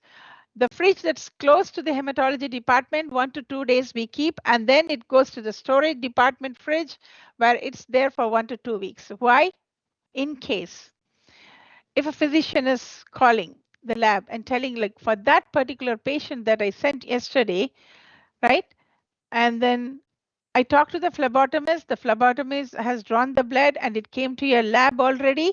Can you please grab the green tube and check for the other one that I'm going to look for the results for that particular patient? Then you as a technician, so the supervisor, a technologist will notify you, and you as a technician, if you are in the core lab like me, I have to go look for the details in the batch. I have to pull the sample and then I have to run this, and then the technologist will release the results. So this is how important it is when it comes to the samples. That's why we are storing it. Most labs have established a system where all the testings are completed on Monday, would be kept in a test tube rack labeled Monday. Yeah, this is true. Date will be there and the day will be there. If it's run on Tuesday, the date, the running time, analyzer number also will be there. So we always, why we batch? We batch because we have to make sure that this particular 100 tubes have been sitting in the analyzer. Which analyzer? Number 3. So I will mark that down. That's why we batch and we load it. And then I will go, I'll look at the analyzer, and then I will pull the sample. Everything is in the lab information system. You just type the name, the whole history comes. That's how simple it is. So talking about this, whatever we are entering in the system is also very important. If we make one mistake, the whole lab will go crazy because they'll be looking for the samples. Once it happened that I have to complete my shift at 12 o'clock. I was there till 2 looking for 3 samples. Because of one technician, they mislabeled, not mislabeled, I would say they put it in the wrong fridge, in the wrong department. So all the technicians who were about to complete, when they have to walk home, we have been just looking for these 3 samples for the test to be released. Because we are accountable. Until we don't pull the samples, we release the results for those many samples that they have run. For example, at the end of the shift, before half an hour, we have to give how many samples we have loaded. The history is there in the lab information system. We have to record it, document it individually in a log. So when we are releasing it, the number of tube results we have to check in the lab information system, and then we have to make sure all the results have been released. It will show 0 in the system. If it's telling 3 pending, which means we are done. We have to look for the 3 pending samples as technician. We have to bring it to the attention of the technologist, because the technologist also has to endorse that this has been released. 0 pending. If something is pending, it means we are accountable. We have to make sure where the sample is, and we have to tell this or talk about it to the people who come as for the next shift. But on that day, unfortunately, 3 samples went to a different department, from the hematology department to the micro department. And we are looking in the hematology department because we received it in the hematology. And sometimes when we are loading the samples, we forget where we sent. We might have recorded it. But what happened, instead of going to the microbiology department, those 3 samples went to the query fridge. Query fridge is when you have a doubt about the sample, the samples will sit there. Now everyone is looking at the hematology fridges and microbiology fridges. The specimens were not to be seen. So 2 hours extra, where something came to my mind, why can't we check in the query? And we were looking in the query area, we found 3 samples. 2.5 hours of my sleep was done on that day. Yes, I got frustrated, but we have no other choice. So we are accountable, we are responsible, because if it doesn't say 0, we cannot leave. Neither the technologist can go home, nor the technician can go home without knowing where the samples went. What will happen the next day? You have to then report, call the physician office. How are we going to say the samples came to the lab and it's disappearing? It will be weird. Who's going to trust us? So this is that important. Specimen analysis is very important when it comes to the lab. There should be documentation, documentation, documentation, documentation. History should be loaded in the computer accurately without any mistake, because one mistake, the whole lab went crazy on that day. It happens sometimes, very rare. Okay, this system enables all the, why I brought this point, because there are different fridges. You have to make sure in which fridge you're putting the sample, whoever is in charge of, okay? So we have to find the proper patient, and then if not, we have to look for it. We have to communicate with the technicians as a team. We have to look for it in different fridges, document it, and this is how the procedure works. Because some of these specimens can be retested, or some of the specimens can be, like we say, this add-on testing. Sometimes the next day the doctor will call and say you have to add on a test, or sometimes they may say you have to cancel a test. All this has to be documented. So the test reagents and chemicals are used in the fridge. There'll be one particular fridge just to keep the chemicals and reagents. They won't mix with the specimens and the reagents. Usually one fridge is allotted only for storing the chemicals and reagents. And most chemistry reagents are freeze-dried in powder form. Actually, it's not powder, it's powder form. They are freeze-dried, which means they can be even kept in the freezer. Nothing will happen to them, right? And you can load this samples to sterilize in a dry autoclave or dry heat autoclave even. So most of the reagents will be in a powder form and reconstituted with an appropriate solvent. Sometimes you have to mix it with the proper solvent in order to make it as a reagent liquid. So all these things you should know. And once when they make it as a solution, then they can store it in the fridge. So reagents are dated immediately upon reconstitution so that any outdated reagent can be discarded. So nothing should be expired once. Whatever you're using should be within the limit of the time limit. It shouldn't exceed the expiry date. It's very important. And this lab refrigerator is not for food or drink, we all know. A temperature of 4 degrees is the optimum, plus or minus is a possibility.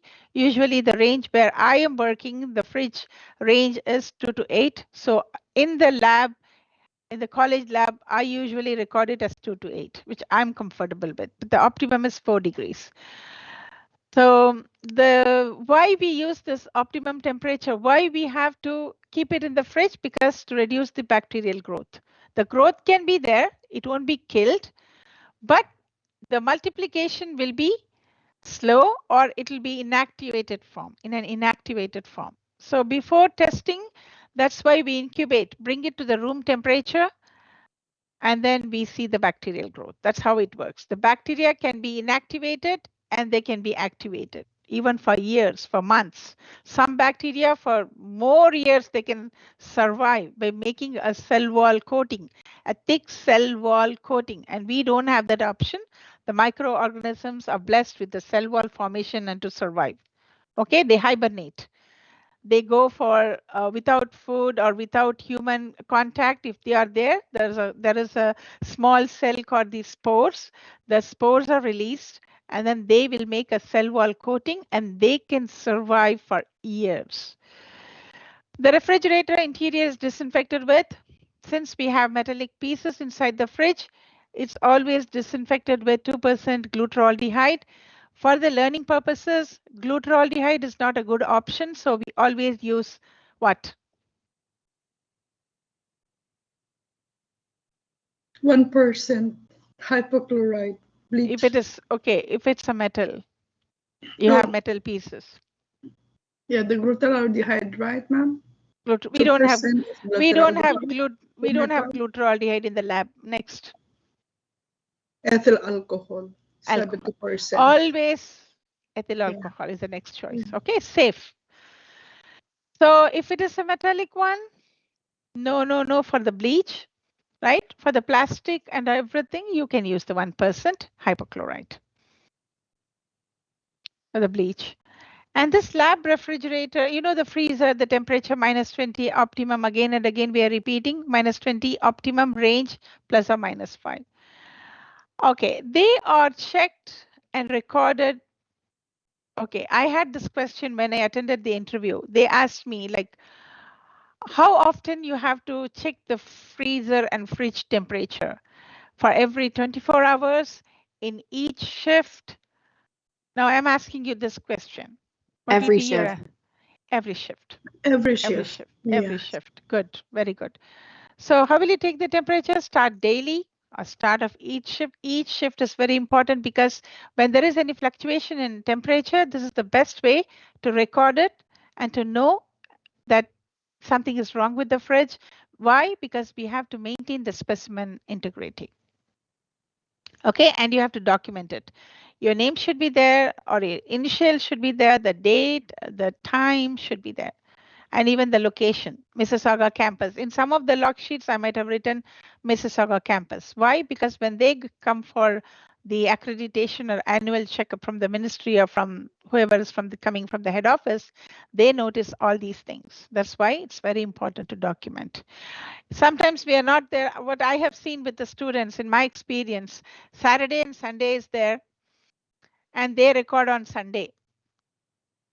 They come on Monday, they record it on Sunday. I noticed this most of the time, and now I started using my mind to write Saturday, Sunday. Okay? Try to avoid these type of mistakes when you're in the lab. When it's Saturday, confirm Saturday. Sunday, confirm Sunday. Because in the college, we don't say much about these things, but in the real lab, they will bombard you. Don't you know today is what day? Because that matters. For them, that matters. The person comes for the next shift, they'll get confused.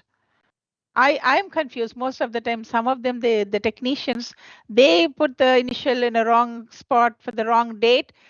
And then I have to just stop them and tell, look, what have you done? Today is this day. Can you please change this? Because it's a confusion for the following technicians. We have to work as a team. And there is a maintenance log sheet document. Yes, you have to follow the SOPs, and you always have to check the digital. Now we have the digital thermometers in the fridge and the freezer. Have you noticed? And you don't even have to open all the time. See how beautifully they have made everything easy for. That's why I say we are blessed. You just look, stand in front of the, just go look. You don't even have to use your hand to open. Stand in front of the fridge. There's a small monitor displaying the temperature.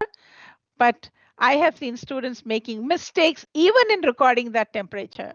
When it's 5 degrees, they will rate 4.8. I don't know where they come up with 5.2 when it's 5.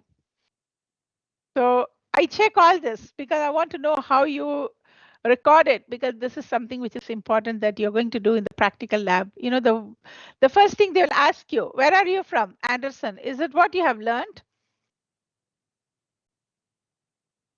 Okay, some people. It's not their business, but some people are like that. So you are accountable, basically. It's not a big deal, but we are accountable. Ensure temperature is in range, and if there is any troubleshooting, if you don't know anything, don't touch anything. Please tell the supervisor or whoever is there. If the instructor cannot do anything, the lead should know, and the lead will call the other people to come and calibrate it, because it's that important. So what do you mean by out of range temperatures? Above or below the normal. Yeah. So for example, if the fridge temperature is showing 0 degrees and it's showing, like, for example, 10 degrees. So this is not a normal one, right? So we have to inform them. I'm not seeing Shabana here. Can anyone send a link? Maybe she's having difficulty. I think she said something at the start of the class, ma'am, that she'll be outside. Then she was here inside the class. Now I cannot see her.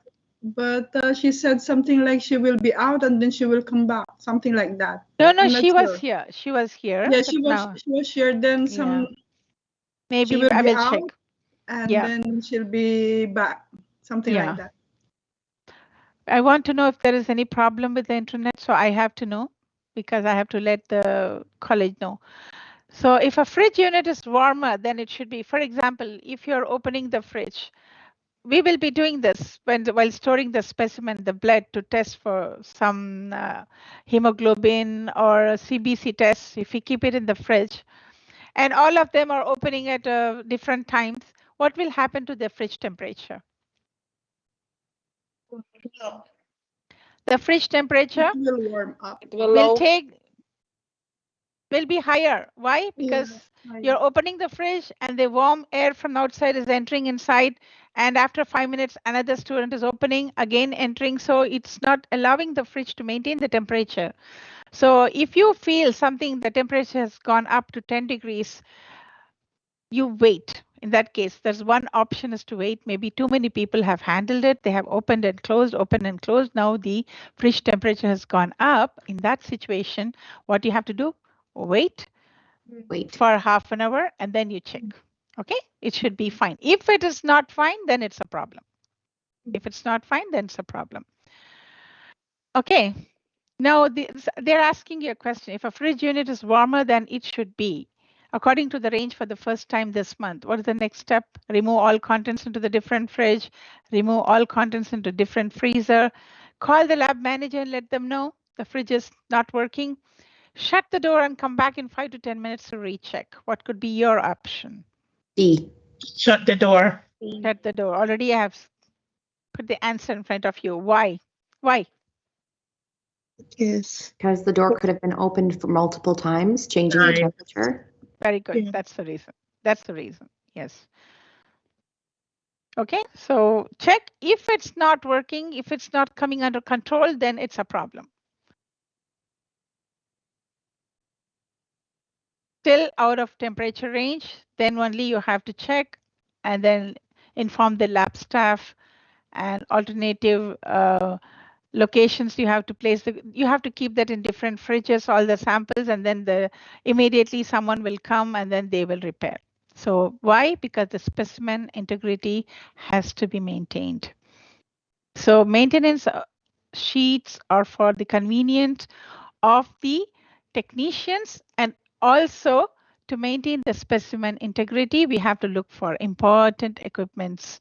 We talked about the incubators. Incubators play a very important role when it comes to testing, mainly in the micro lab or hematology lab or urinalysis. Temperature plays a very important role for some testings. It's that critical. So we have to be very careful in dealing with the fridge temperature or freezer temperature. Safety remarks for all equipments.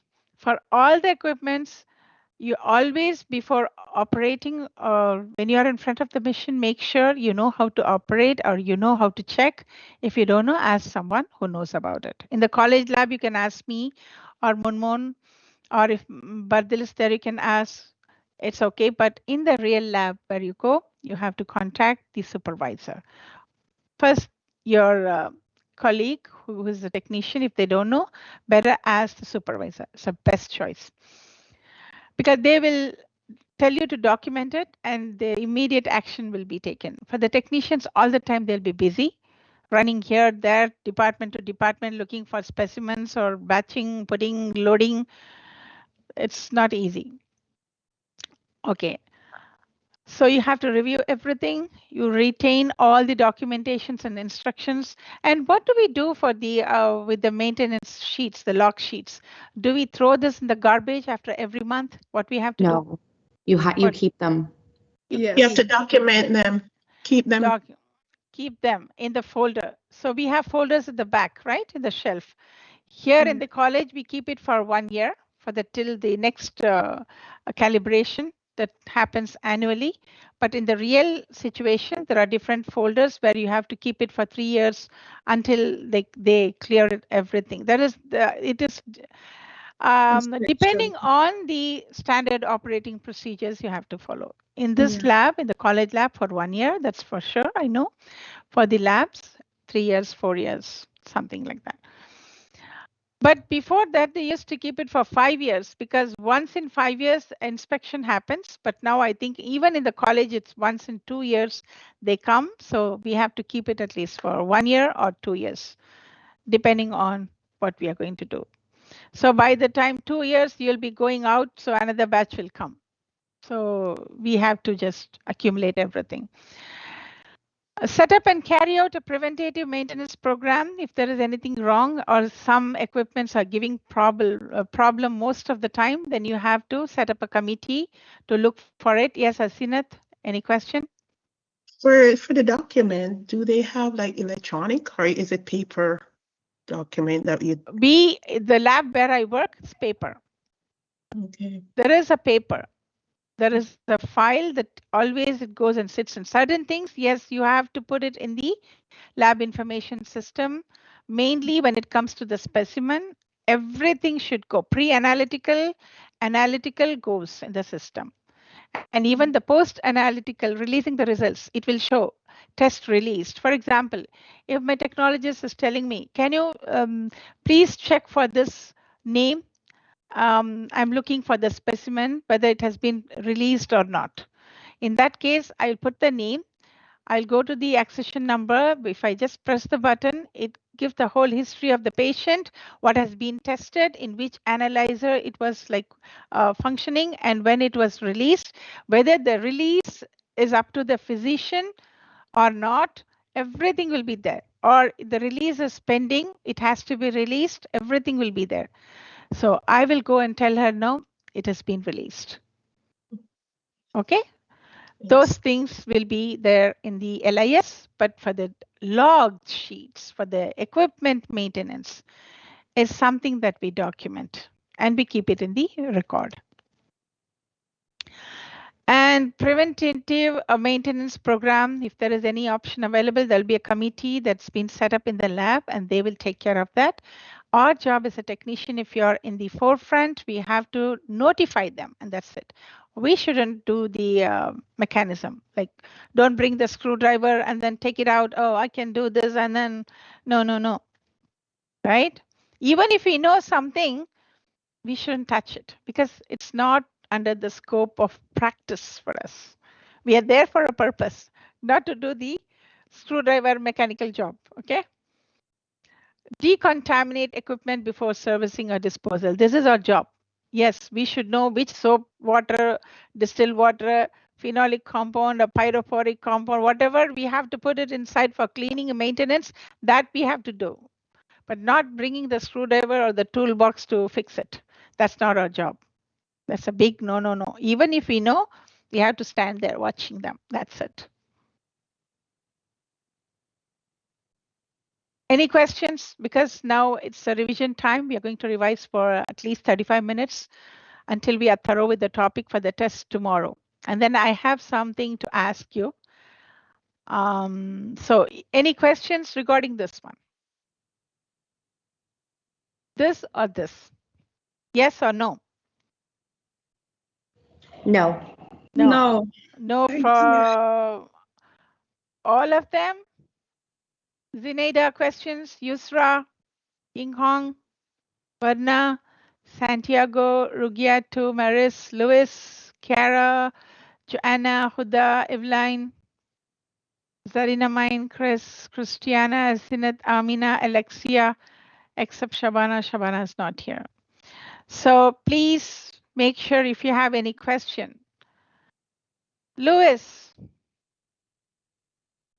any questions? Are you there? Yes or no? Yes, I can hear you. No. So good. Okay. Fine then.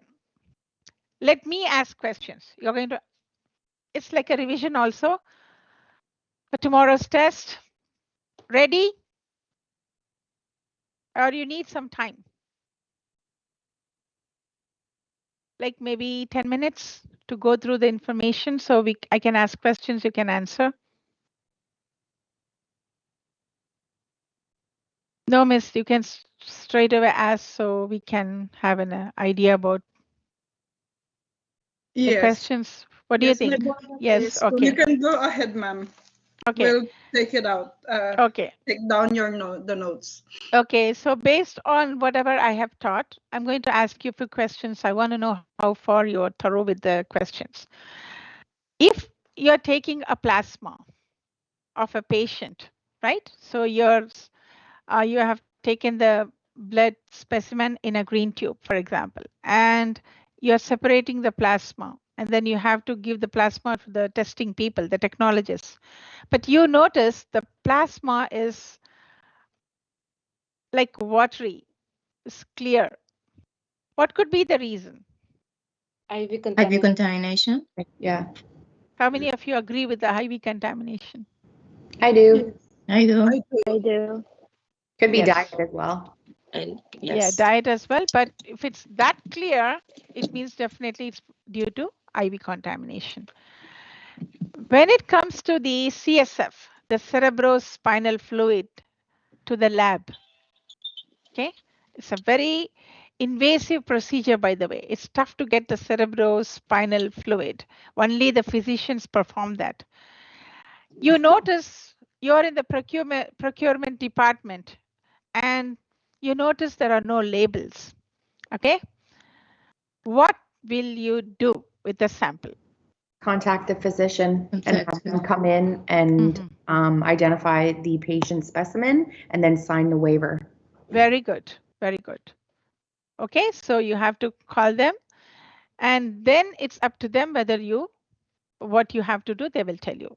Most of the time, if they know that's a CSF, no label, but the requisition is there with the name, the doctors have to come and then they have to sign the waiver form. Otherwise, you cannot do anything. You cannot run the sample or you cannot put it for testing.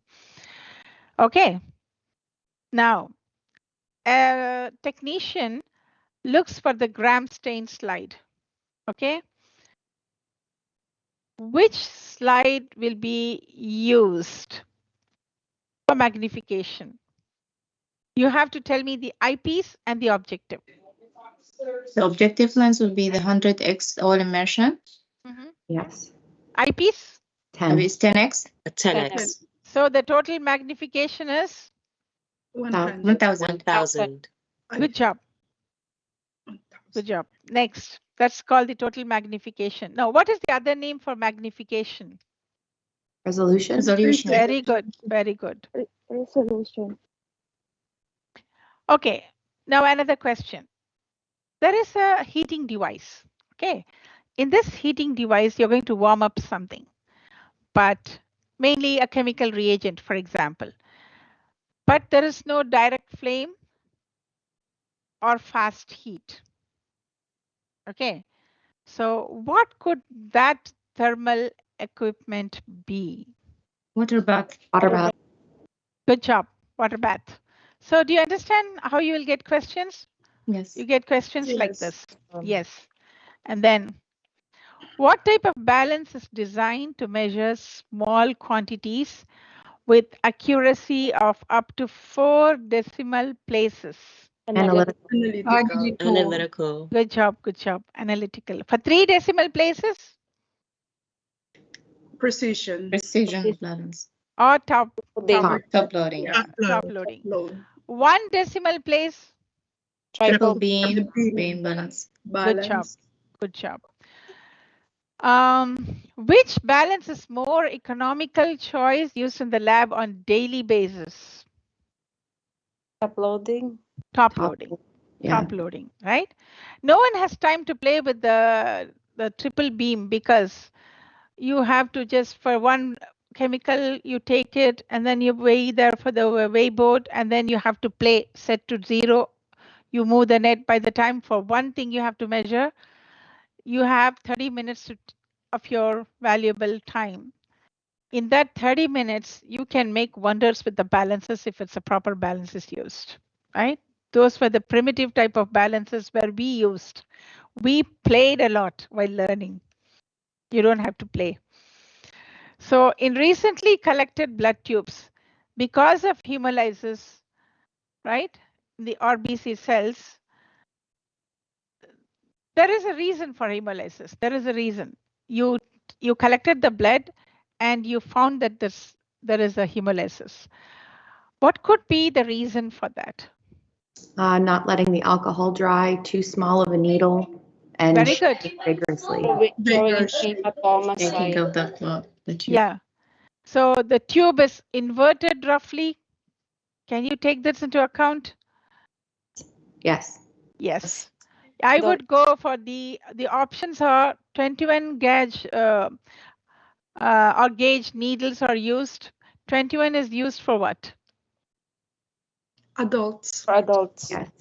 Adults, which is normal procedure, right? Right. They are not mentioning about whether it's an adult or a child, which means it's acceptable gauge or gauge. Now, blood was drawn using butterfly, even that is not the option because butterfly needles shouldn't cause the blood to hemolyze. Or the blood was collected from a site where you have applied the alcohol and you let the alcohol evaporate for 45 seconds. It's a lot more time. 15 to 30 seconds is fine. Even you have allowed the sample to evaporate for 45 seconds. So I don't think that is a problem. So the problem could be the inversion. So the tube inverted, handled roughly. So if these options are given, which one will you pick? Inverted and roughly. I have an idea. It's rough thing because everything is fine, right? So what's the problem?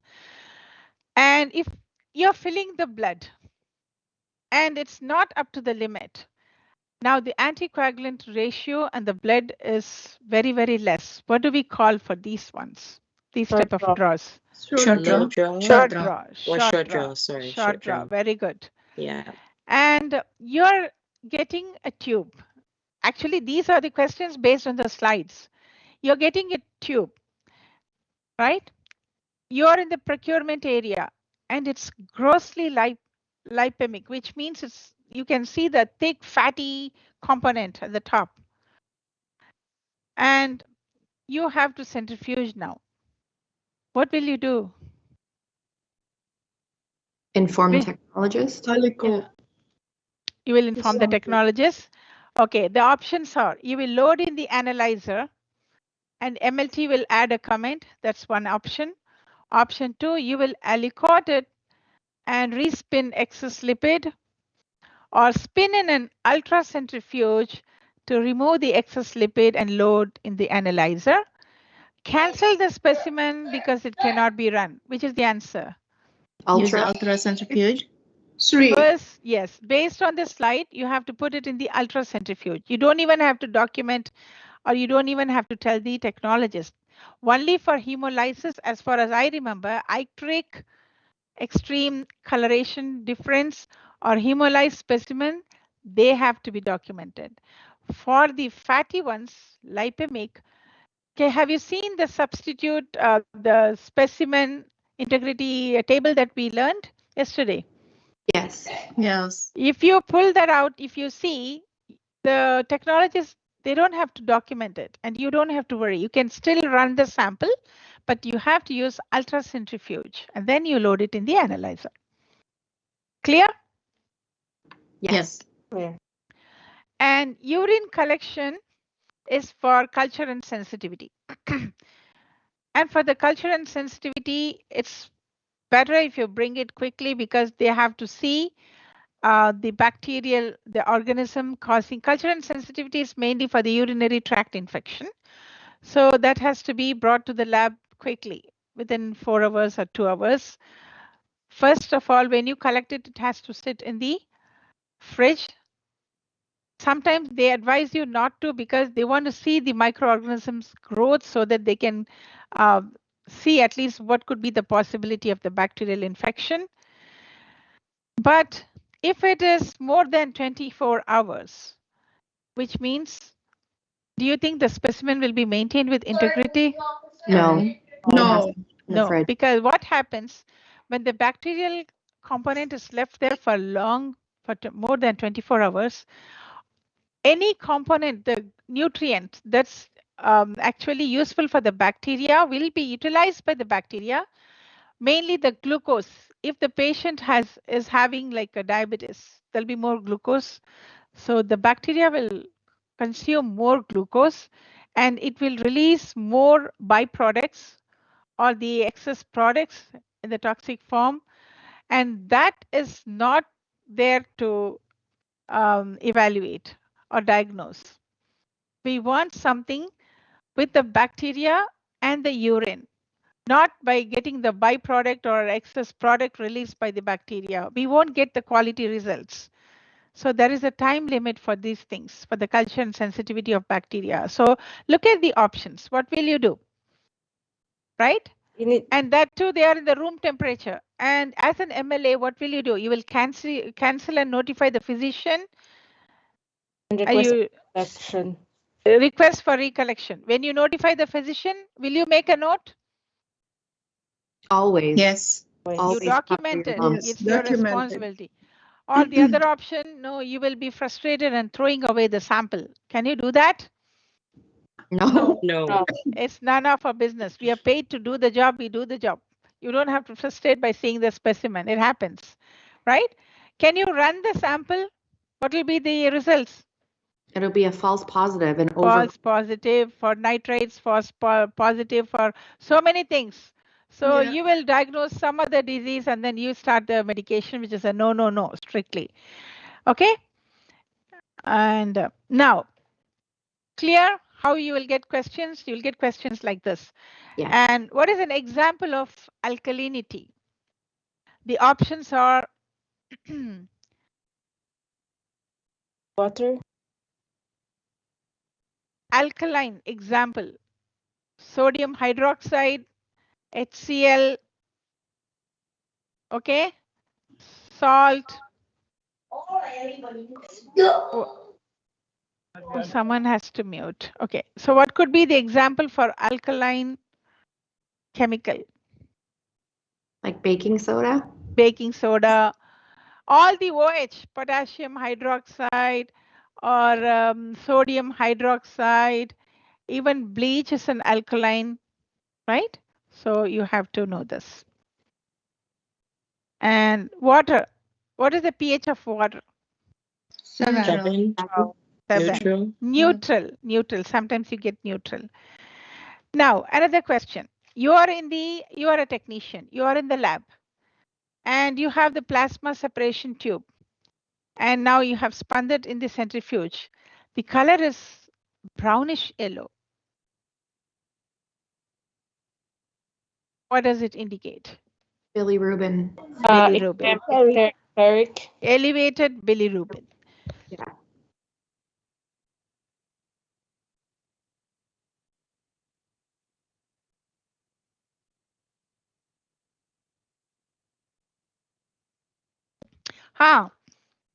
What is the range for fridge temperature? Now look at the option. Plus or minus 4 degrees, plus or minus 15 degrees, plus or minus 20 degrees, plus or minus 10 degrees Celsius. Plus or minus 4 would be the best of the options. Plus and minus 4 will be the best option. Now, what is the temperature range for a freezer? Again, plus and minus 4 degrees, plus and minus 15 degrees, plus or minus 20 degrees, plus or minus 10 degrees. Plus or minus 4. 20, plus or minus 20 degrees. Okay. Now, what is the optimum temperature of a fridge? 4 4 degrees centigrade. Yeah, 4 degrees Celsius. Now, in the pH meter, there is a glass bulb. Okay. And this glass bulb, it senses the difference in the electrical charges between the inside and outside. What is the term? Electrical potential. Electrical potential. Yes, electrical potential. The options could be different: electrical potential, electric charge, electrical difference, electrical magnetism. So electrical potential is the answer. So anything that you get specifically as an exception, anything that you get it in the bold letters, you have to pay attention because those are considered important. Now, what is added to water bath to discourage the growth of bacteria. Look at my options. Chlorhexidine gluconate, bleach, sodium azide, or phenolic detergent. Phenolic detergent. Phenolic detergent. Phenolic detergent. Phenolic detergent. And now everything that what we studied today regarding the equipments, very important. When it comes to water bath, how will you clean, right? How will you decontaminate? The other option we studied 90 degrees, right? And then if it is a glass, use 1% to disinfect. If it is a metallic one, use 2% glutaraldehyde to disinfect. So all these things are very important. Anything associated with that is very important. Blood tubes without labels. Okay, blood tubes without labels. Of course, the labels are there, but in the pocket, in the bag, but it's not on top of the tube. The requisition is there, and the labels and requisitions are matching. So what will you do as a technician? I would say just the label. Okay, the options are there. You cancel it. Will you cancel the test? No. Will you notify the lab manager about it to label the tubes, and the manager will come and put the labels? No. No. No. Now you know that that is the patient and you're free enough to put the labels on the tube and run the samples? No. No. Or will you call the nurse or the physician who took in charge of and who has sent the samples if it's in a hospital? What will you do? Call the physician. Call. Yeah. Yeah, it depends. Call the physician. Yes. And there is one form, they will put it. They'll put the label because they're taking the responsibility and we are not responsible. What if you're in a lab and you're not in a hospital setting to have that option? Call the physician. Okay. Yeah. Someone will come and record it, and they have to come. It happens. Okay? If they are, there are other doctors in the lab also, but if they authorize the other doctors to take a picture and then to sign the waiver form on their behalf, that's also possible. If not, if they say, okay, I'll be coming or sending some representative, then that's possible, but the waiver form should be signed and kept it in the file. And we have to initial as the witness because, or the supervisor has to initial there as a witness because it's now considered you are not accountable or the lab is not accountable for the results. They are accountable for sending like that. Okay? Okay. And look for the option and check the answer. Okay. Okay. Fluids with neutral pH. Sometimes you will get a question like this. Fluids with neutral pH, water, urine, coffee, or orange juice. Water. Water. Okay. Now, if there is a balance, it's showing an error. What could be the possibility of the error in the balance? The options look. Calibrating with external weights on a scheduled basis. If there is an error, what will you do? That's what they're asking. Will you calibrate with the external weights on a scheduled basis? Or the reason could be because, no, I shouldn't confuse this question. So you're using the balance and you have found some error. Now, what is your reaction? What could be the source of error? That's what they're asking. It needs to be the environment around the balance. There must be some trace chemicals on the trace of the, okay, the spilling has happened on a pan, but Yes. it's not cleaned. Clean. Yes. Yes. No, Yeah. it's not clean. But can you, okay, now you know the source of error is there. Now will you start calibrating, bring the weight and doing everything? No, it has to be No. You clean. clean No, it. it has to be cleaned before. Yes, so that's why they say every time you have to clean. Otherwise, the source of error could be the dust of the whatever chemical you have used. Okay. Okay. Now, this is one type of question that I already asked you. If the labels are still, the tubes are in a bag, it's coming with the requisition. Now you found that one SST and one lavender. But the technician, whoever the lab technician or the phlebotomist, whoever has collected it, they switch the labels. They put the SST label on the lavender and the lavender label on the SST. Can you run the sample? No. No. No. No. Why? What will you do? You will notify that to the query department. And usually what they do that's a different story. You don't have to worry about it. You cannot run. But the question here they are asking is, will the analyzer accept the samples? No. No. No, that's the thing. Okay. So any other question? Okay, what are the accessory equipments or accessory parts that are associated with the color illumination in a microscope? The arm and the base. Arm and the base. Arm is for holding. Mechanical Base is to Iris. for the color illumination. Iris there. Iris the diaphragm. diaphragm Iris and diaphragm. condenser. Okay.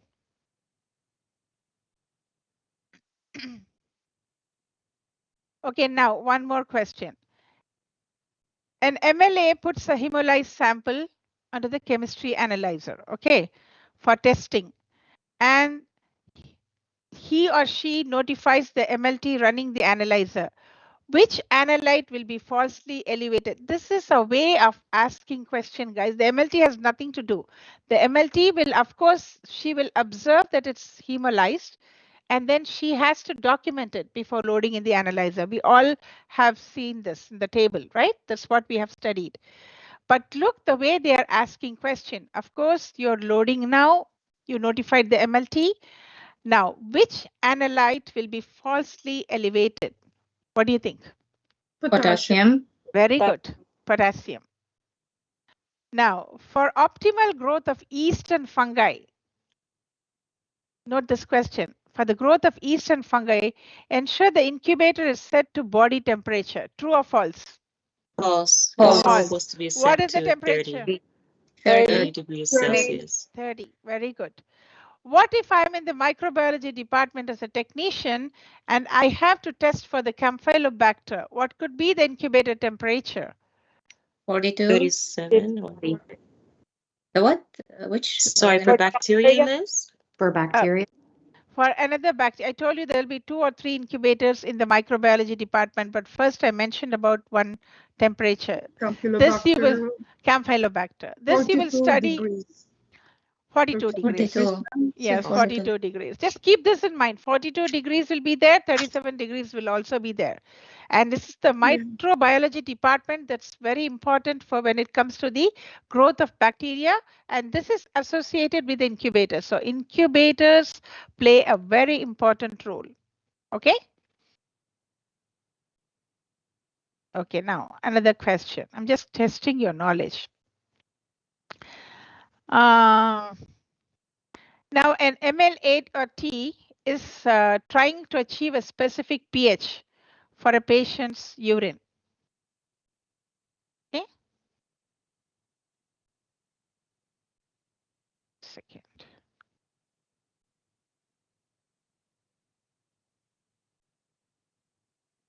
Okay, patient's urine sample for testing what? For some different testings. Now, the urine sample is currently too acidic and needs to be adjusted. Now, look at the question. Read it. It has to be adjusted. How will you adjust this to reduce the acidity? What will you add? The By options. adding alkaline. Okay. Okay, I will read the options. Okay. You will add acetic acid? No. No. Hydrochloric acid? No. No. No. Sodium azide? No. Yes. No. Why? Sodium No. azide is an explosive. Oh, There is okay. a big Explosive. no. Okay. This sodium azide, we have a separate sink to dump the sodium azide because it's an explosive. Yeah. It cannot be mixed with water and different metal. It's highly explosive. So sodium azide is a no. but sodium hydroxide.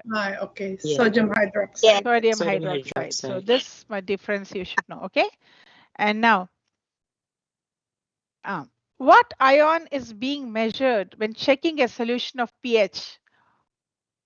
Hydrogen ion. Hydrogen ion. According to the definition, the hydrogen ions are the main thing that we count, right? That's what determines the acidity. Based on that, we determine the alkalinity. Very good. If there is an EDTA tube for CBC testing, it's there in the lab with a small clot. Once again, it's a CBC with the EDTA. What is the color of the tube then? Lavender. Lavender. Very good. Lavender. So, is it a proper procedure to remove the clot before loading the specimen onto the analyzer? No. No. According to the chart, what we have to do? Cancel the specimen. We cannot run, right? Yeah, We cannot run because it's a CBC. Yes. Will we run the specimen in the, can we centrifuge the CBC? No. It's for the whole blood. That's why we cancel it. Okay. So what is the answer? You will just, before loading, you will remove and then you load, true or false? False. That's false. You cannot load it. So an MLA or T puts a hemolyzed sample onto the chemistry. Okay, this we talked about. Now, that's the potassium levels will be high in case of the hemolyzed samples. What component of the microscope helps to control the amount of light passing through the material under observation? Is it the iris diaphragm? Is it a nose piece? It's an arm or a stage? So look the way they are asking, different way of asking. What iris diaphragm. So what component or what part of the microscope helps to control the amount of light passing through the material under observation? Now, which of the following precautions is followed when using a water bath?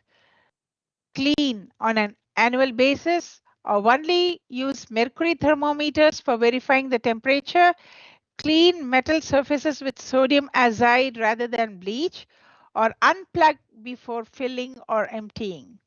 Unplug. Unplug. Yeah. Yes, you have to unplug. The others doesn't make any sense. So you have more time for the questions. It's for 50 minutes, right? Just read everything and then go with the answers. A solution is being measured for a pH. Okay, you're going to measure a pH for a solution. And you measured it as 12. What classification of pH is this value considered? Is it a basic, neutral, or acidic? Basic, which means 12 is alkalinity, which means it's for the base, so basic. Now, what component of the microscope helps to control the amount of light passing through the material under observation? This we have already talked about. That's the iris diaphragm. Okay. And now, most of the errors, this is a very important question. Even I got when I did my ML POW, all the time this has been asked. Most errors that affect the specimen quality and the integrity fall into which part of the lab workflow? Is it a pre-analytical, analytical, or post-analytical?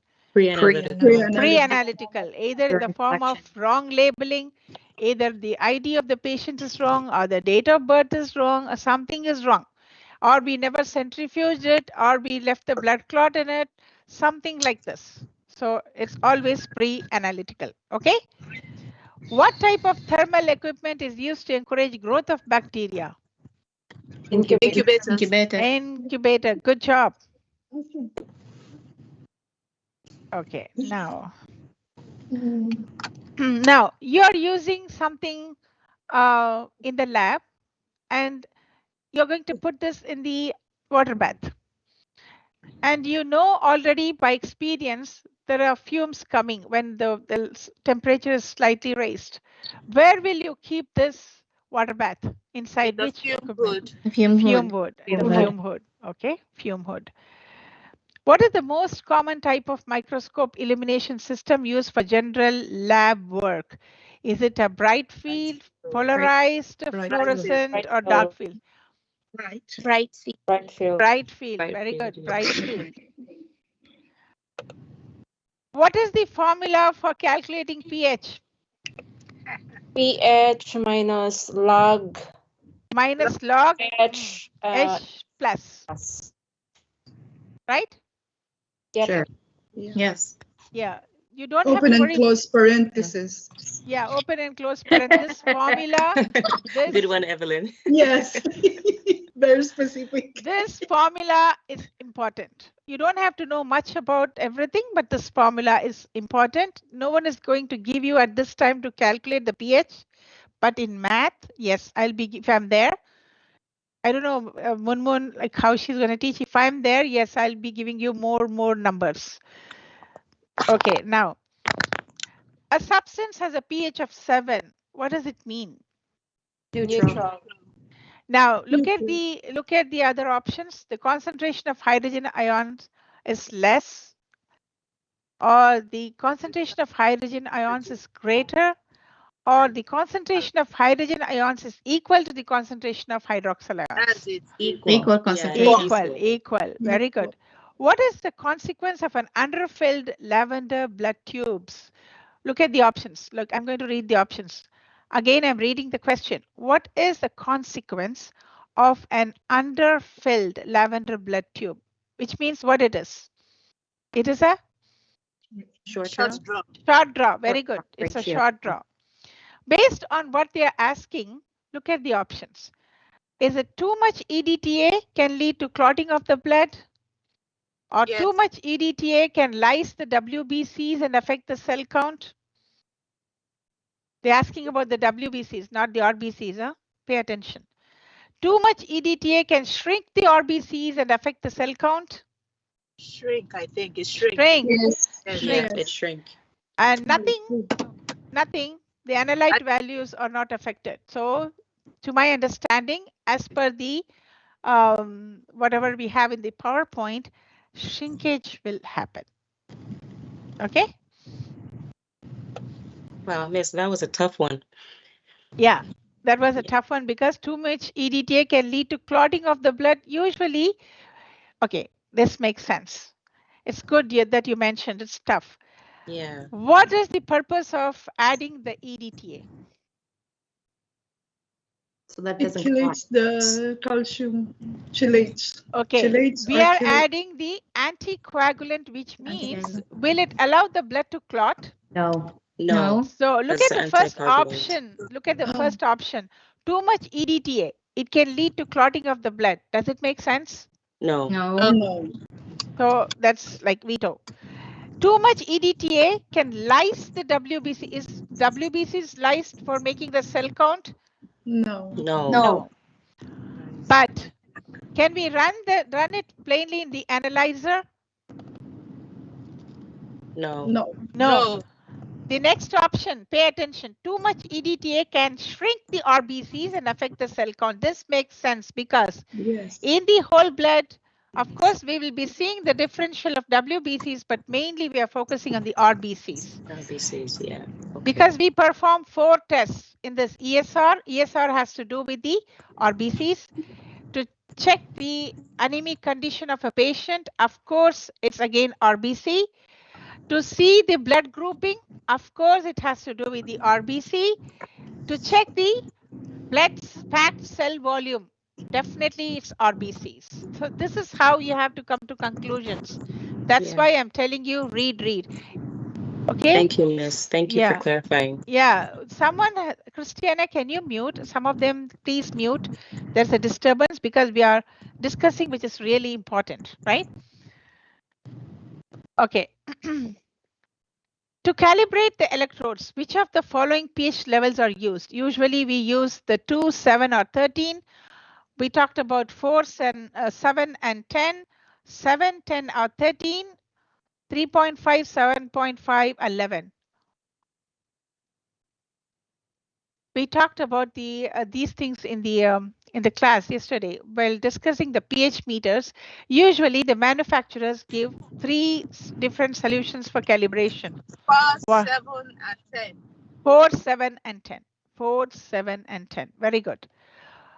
Okay, don't pick the other options. What can happen to expired blood tubes? What could be the possibility for the expired blood tubes? Well, the blood tube is no longer sterile. The plastic can dry out and begin to crack. The vacuum of the tube may be decreased, or the additive begins to evaporate. What could be your the vacuum? Vacuum Vacuum. is the vacuum which has to suck the blood, so it will be decreased. You won't get the blood in the tube. That's what it means. Okay. Now, an MLAT is there, and she has received the EDTA samples in the hematology department, and it's for testing. Now, while gently mixing them and loading them into the testing cartridge, the MLAT notices that they are not flowing freely like the whole blood. A clot is there.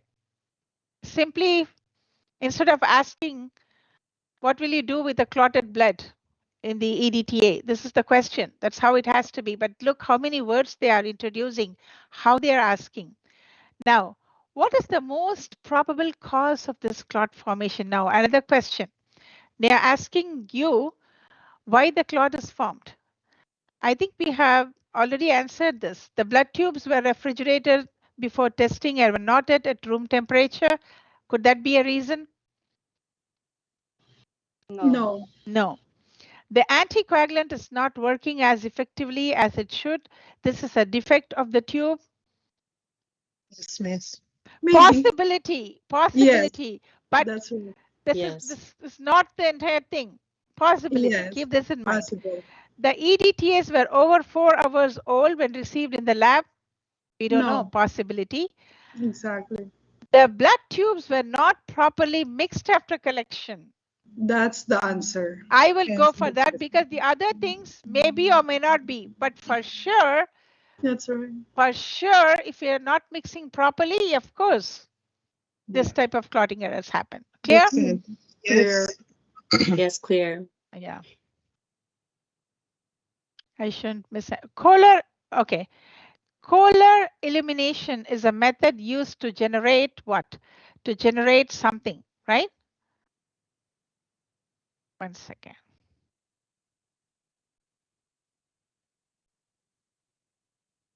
I shouldn't miss some important things. Eliminate even. Even, very good. To bring the even thing is, I want to more specifically use the words that you shouldn't get confused with. That's why I have to pick different, what do you call the cards to make sure. Okay, Kohler elimination is a method used to generate dash elimination of the sample. The options are even elimination, simple elimination, clear elimination, open elimination. What could be the answer? The answer is already told by someone. Someone is really, really preparing well. Even elimination. A freezer has a temperature range indicated on the monthly log sheet of -20 plus or minus degrees. Now, when the MLAT checks the internal thermometer, it reads -14 degrees. I think Yusra asked this type of question. It reads -14 degrees. Is this the temperature within the freezer's acceptable range? Yes or no? No. No. Okay, it's very critical. And what else? A lavender and SST tube are collected for CBC. I think this we talked about, and electrolyte testing. And positively, the phlebotomist positively identifies the patient. However, while labeling the tubes, they place the EDTA label on the SST and the SST tube label on the EDTA. Now, what type of error is this? What is the outcome of this pre-analytical error? Look at the question. The way the question is important, rather you answering, because you know the answer, but you misunderstood. And then while reading, you picked a wrong answer. This happens most of the time, so be careful. So it says, reprint labels and pour the blood into newly labeled tubes so they can be run on the analyzer. Is it possible? No. No. No. Both analyzers will not run the test and an error code will appear. The MLT need to figure out what went wrong. Possibility? Possible. Possibility. Nothing. The barcodes have all the tests, so they will still run on the analyzer? No. No. The tubes will be treated as unlabeled specimen and the test will be cancelled. Possibility. Yes. Right? Yeah. So you Yes. have to pick this one. The tubes will be treated as unlabeled specimens and the test will be cancelled. Cancelled. Okay. Okay? Now, which would be considered a source of, I think we talked about the balance. Which could be the possibility of the error, calibrating, if there is a source of error, okay, which is considered a source of error while using a balance in the lab. Calibrating with external weights? No. Spilling a substance on a pan and not cleaning is considered the error. I think we talked about That's it. No. Yeah. That's right. And an MLT is looking for a gram stain. We talked about it, the magnification, which is 1,000 times. Okay. And yeah, the other things we talked about. You know, the one that measures up to 4 decimal unit, analytical, the one measures up to 3 or less is top loading or precision. The one up to 1 decimal unit is the beam balance. Beam balance. Any other thing that you have to know? I think there's some things that yes. You mentioned something about 1,000 times just now. I missed that. What was that about? Okay, you're given a slide, or you're preparing a slide in the microbiology department, and you use a gram stain. That's the method that used to stain the microbial specimen. You did everything. Now, which will be the eyepiece and objective that you have to select in order to see the bacteria? What will you do? So that's what the Select the 100. Yeah, Select so the 100 for what? For which one? For which one? 100. It's an objective or Objective. an eyepiece? Objective. For an eyepiece? It's 10x. 10x. We have only 10x for the eyepiece in the lab. So for bright field, 10x. Now, what will be the magnification? This is my question. 1,000. Okay, That's the 1,000 times. Okay, pick the 1,000 times. Now, what is the added feature that you have to perform when you're using 100x? What will be written on the 100x? Oil immersion. It means you're using the oil immersion. Once again, the traveling speed of the light, you have to know. Why you can see clearly in the 100x, you have to know. So all these things. Clear?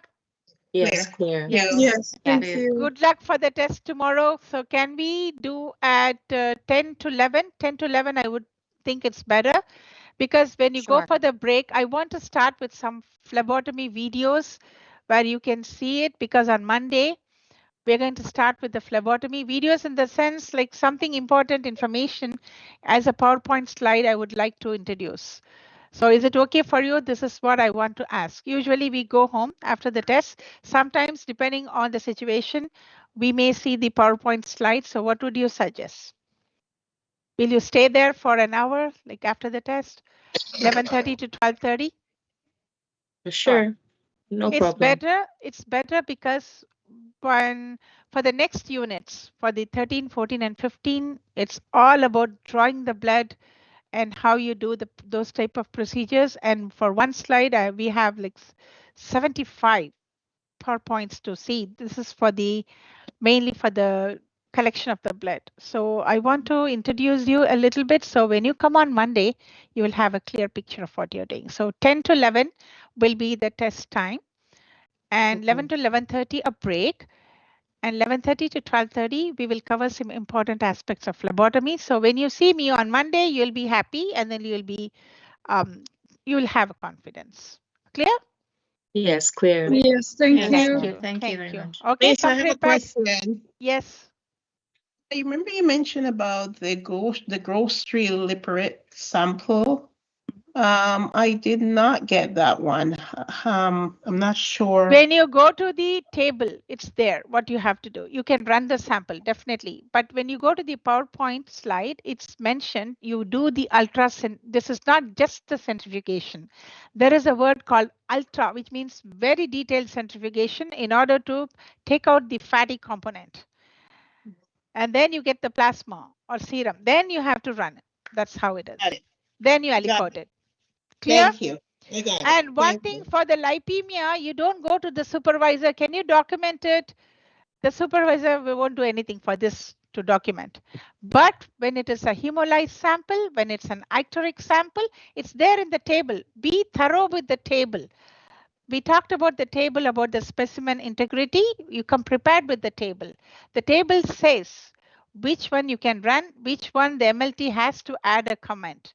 So those things you have to keep in mind. So according to this, according to the table, according to the PowerPoint, only ultra centrifugation has to be performed, but the MLT doesn't have to add a comment. But for hemolysis and for the icteric, yes, they have to add a comment. Okay? Thank you, Miss. Okay, You're most thank welcome. you. Good luck, all of you. I hope you enjoyed the information. Come prepared. Okay? Yes, Study thank you has for the to be- exam review. Yes, Thank you you. so much. Yes, thank you. Thank So you, read the Miss. question, read. You might be knowing the answer, but sometimes in a rush, like Yes. we just mark the wrong answer. Most of the time students make this type of mistakes. Avoid those mistakes. So read it. As we saw the anticoagulant thing, right? The clot. It will enhance the clot formation. There's a no way. So these type of things, you have to give the logical reasoning. You have to Yes. reason yourself and then you attend the answers. Good luck, all of you. Have a Yes, wonderful thank you. evening. See you You tomorrow. too. Okay? Okay. Thank Okay, you. thank you. Okay. Bye, everyone. Bye. But make sure you be here at 9 o'clock. You be here in the class. I'll give you time to review, or if there is any question, we can talk about it. And then at 10 o'clock sharply, we'll start the test. And we can complete within 11 o'clock. Go for a break, and then we will have the phlebotomy discussion because we have to start on Monday. Okay? Thank you. Okay. Good luck, Okay. everyone. Thank you. Thank Yeah. you. Thank you. Thank you. Bye. Thank you. Bye.